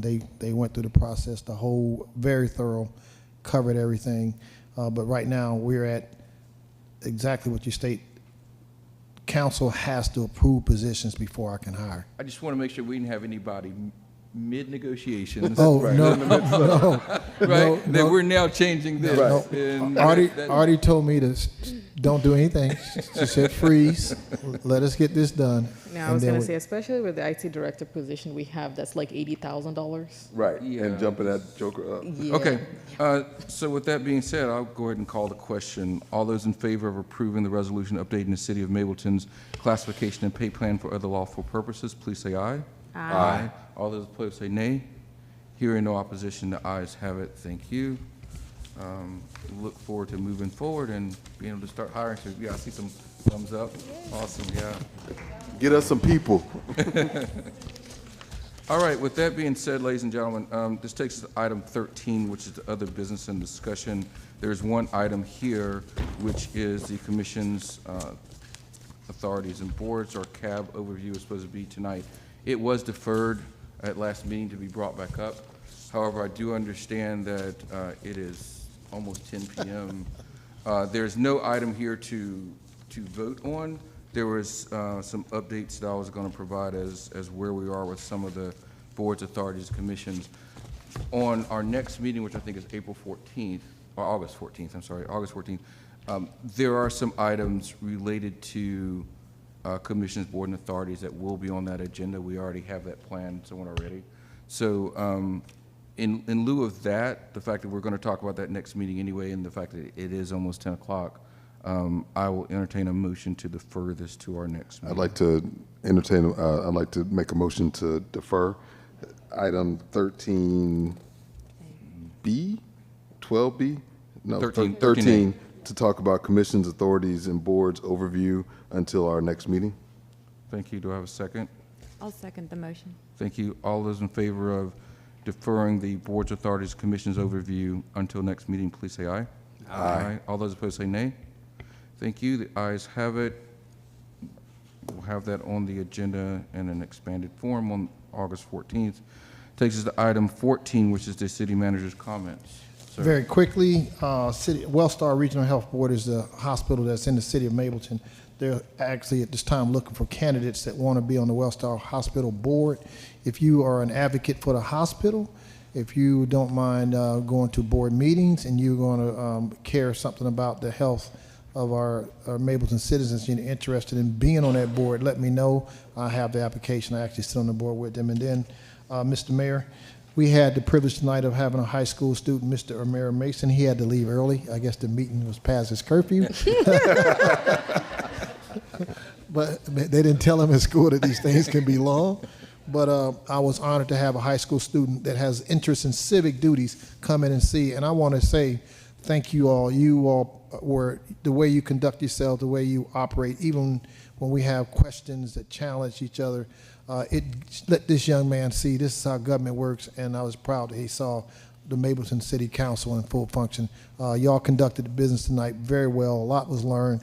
It's draining, but great job. That young man was impressed. That's it, Mr. Mayor. Thank you, sir. Madam Attorney. Thank you. Madam Clerk. No comment. Thank you. Councilman Davis. Just briefly, we had a number of back-to-school events this past week. I did see the president of the Austell Community Task Force here. I was at that particular event. It was great. Well over, it's about 500 families that were served. So, and I know there were more, and there's a few more to come. So I just say great job to the citizens of the community of Mableton, because that's a very good need, a very dire need that these children have. So just to see the turnout was great. Also, just keep up the work, good work that you as citizens do in this community, because it's going to make a difference. This city is headed in the right direction. We have a great team of people, staff, council, mayor, and now HR and other folks. So we're gonna make this thing happen. So just great job, and I will zip it at this point. Thank you, sir. Councilwoman. Oh, there we go. Good evening, everyone. I know it's 10 o'clock and we have to head out of here, but I want to flag two events coming up. I am hosting a backpack and school supplies giveaway for the kids in Mableton on Sunday at Pure Hope Church at 5 p.m. I'm collaborating with the church and our district rep, Terry Cummings, to host this event. We have about 300 backpacks that we want to give away to the kids in Mableton, along with school supplies. We'll have music, bounce houses for adults and kids. So come invite your friends and bring your family. We'd love to see you. And also, please mark your calendars. On the 24th of August, I'm hosting a seniors brunch for the seniors in District 2. That is going to be happening at the South Cub Recreational Center. We're going to have a great time. I want to talk about the funding that I'm putting together to help them with healthcare expenses, for their pharmacy bills, for food, for utilities, and so on.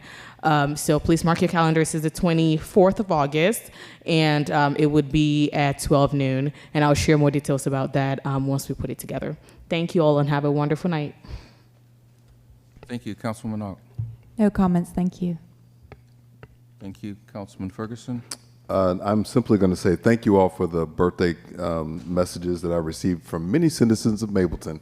It was a very warming thing, and I'd like to send out a shout out to Councilwoman Jeffcoat, who celebrated her birthday yesterday, and I also said that it was Councilwoman Ox, but I had the wrong month. But anyway, yes, thank you all very much for the warm birthday message. We got to go. That's why we're hurrying up. Yeah, thank you everyone for coming. I am thrilled with the progress that we've made. I think tonight was a particularly impactful meeting where we were able to move forward. I think talking about our year-end wrap from a financial perspective really solidifies not only where we've been, but more importantly where we're going to go, and we're doing so in a thoughtful manner, in a manner that is fiscally conservative. But at the same time, we're going to be reaching out to do things for the citizens of Mableton to improve the quality of life for every single citizen. I love what Chris said earlier about the intentionality around what we do and why we do. We have to remain and keep thoughtful of that. Every single thing that we do has to go back to our core mission, and the core mission of the city has to be to improve the lives of the citizens of the city. So thank you all for being here. We do have to wrap up tonight. There is not going to be an executive session, so we're going to leave the same time that you do. And with that said, I would like to entertain a motion to adjourn. Motion to adjourn. I'll Second. Thank you. And a third and a Motion fourth. being made and duly seconded. All those in favor of adjournment, please say aye. Aye. All those opposed say nay. The ayes have it. We are adjourned. Thank you, ladies and gentlemen.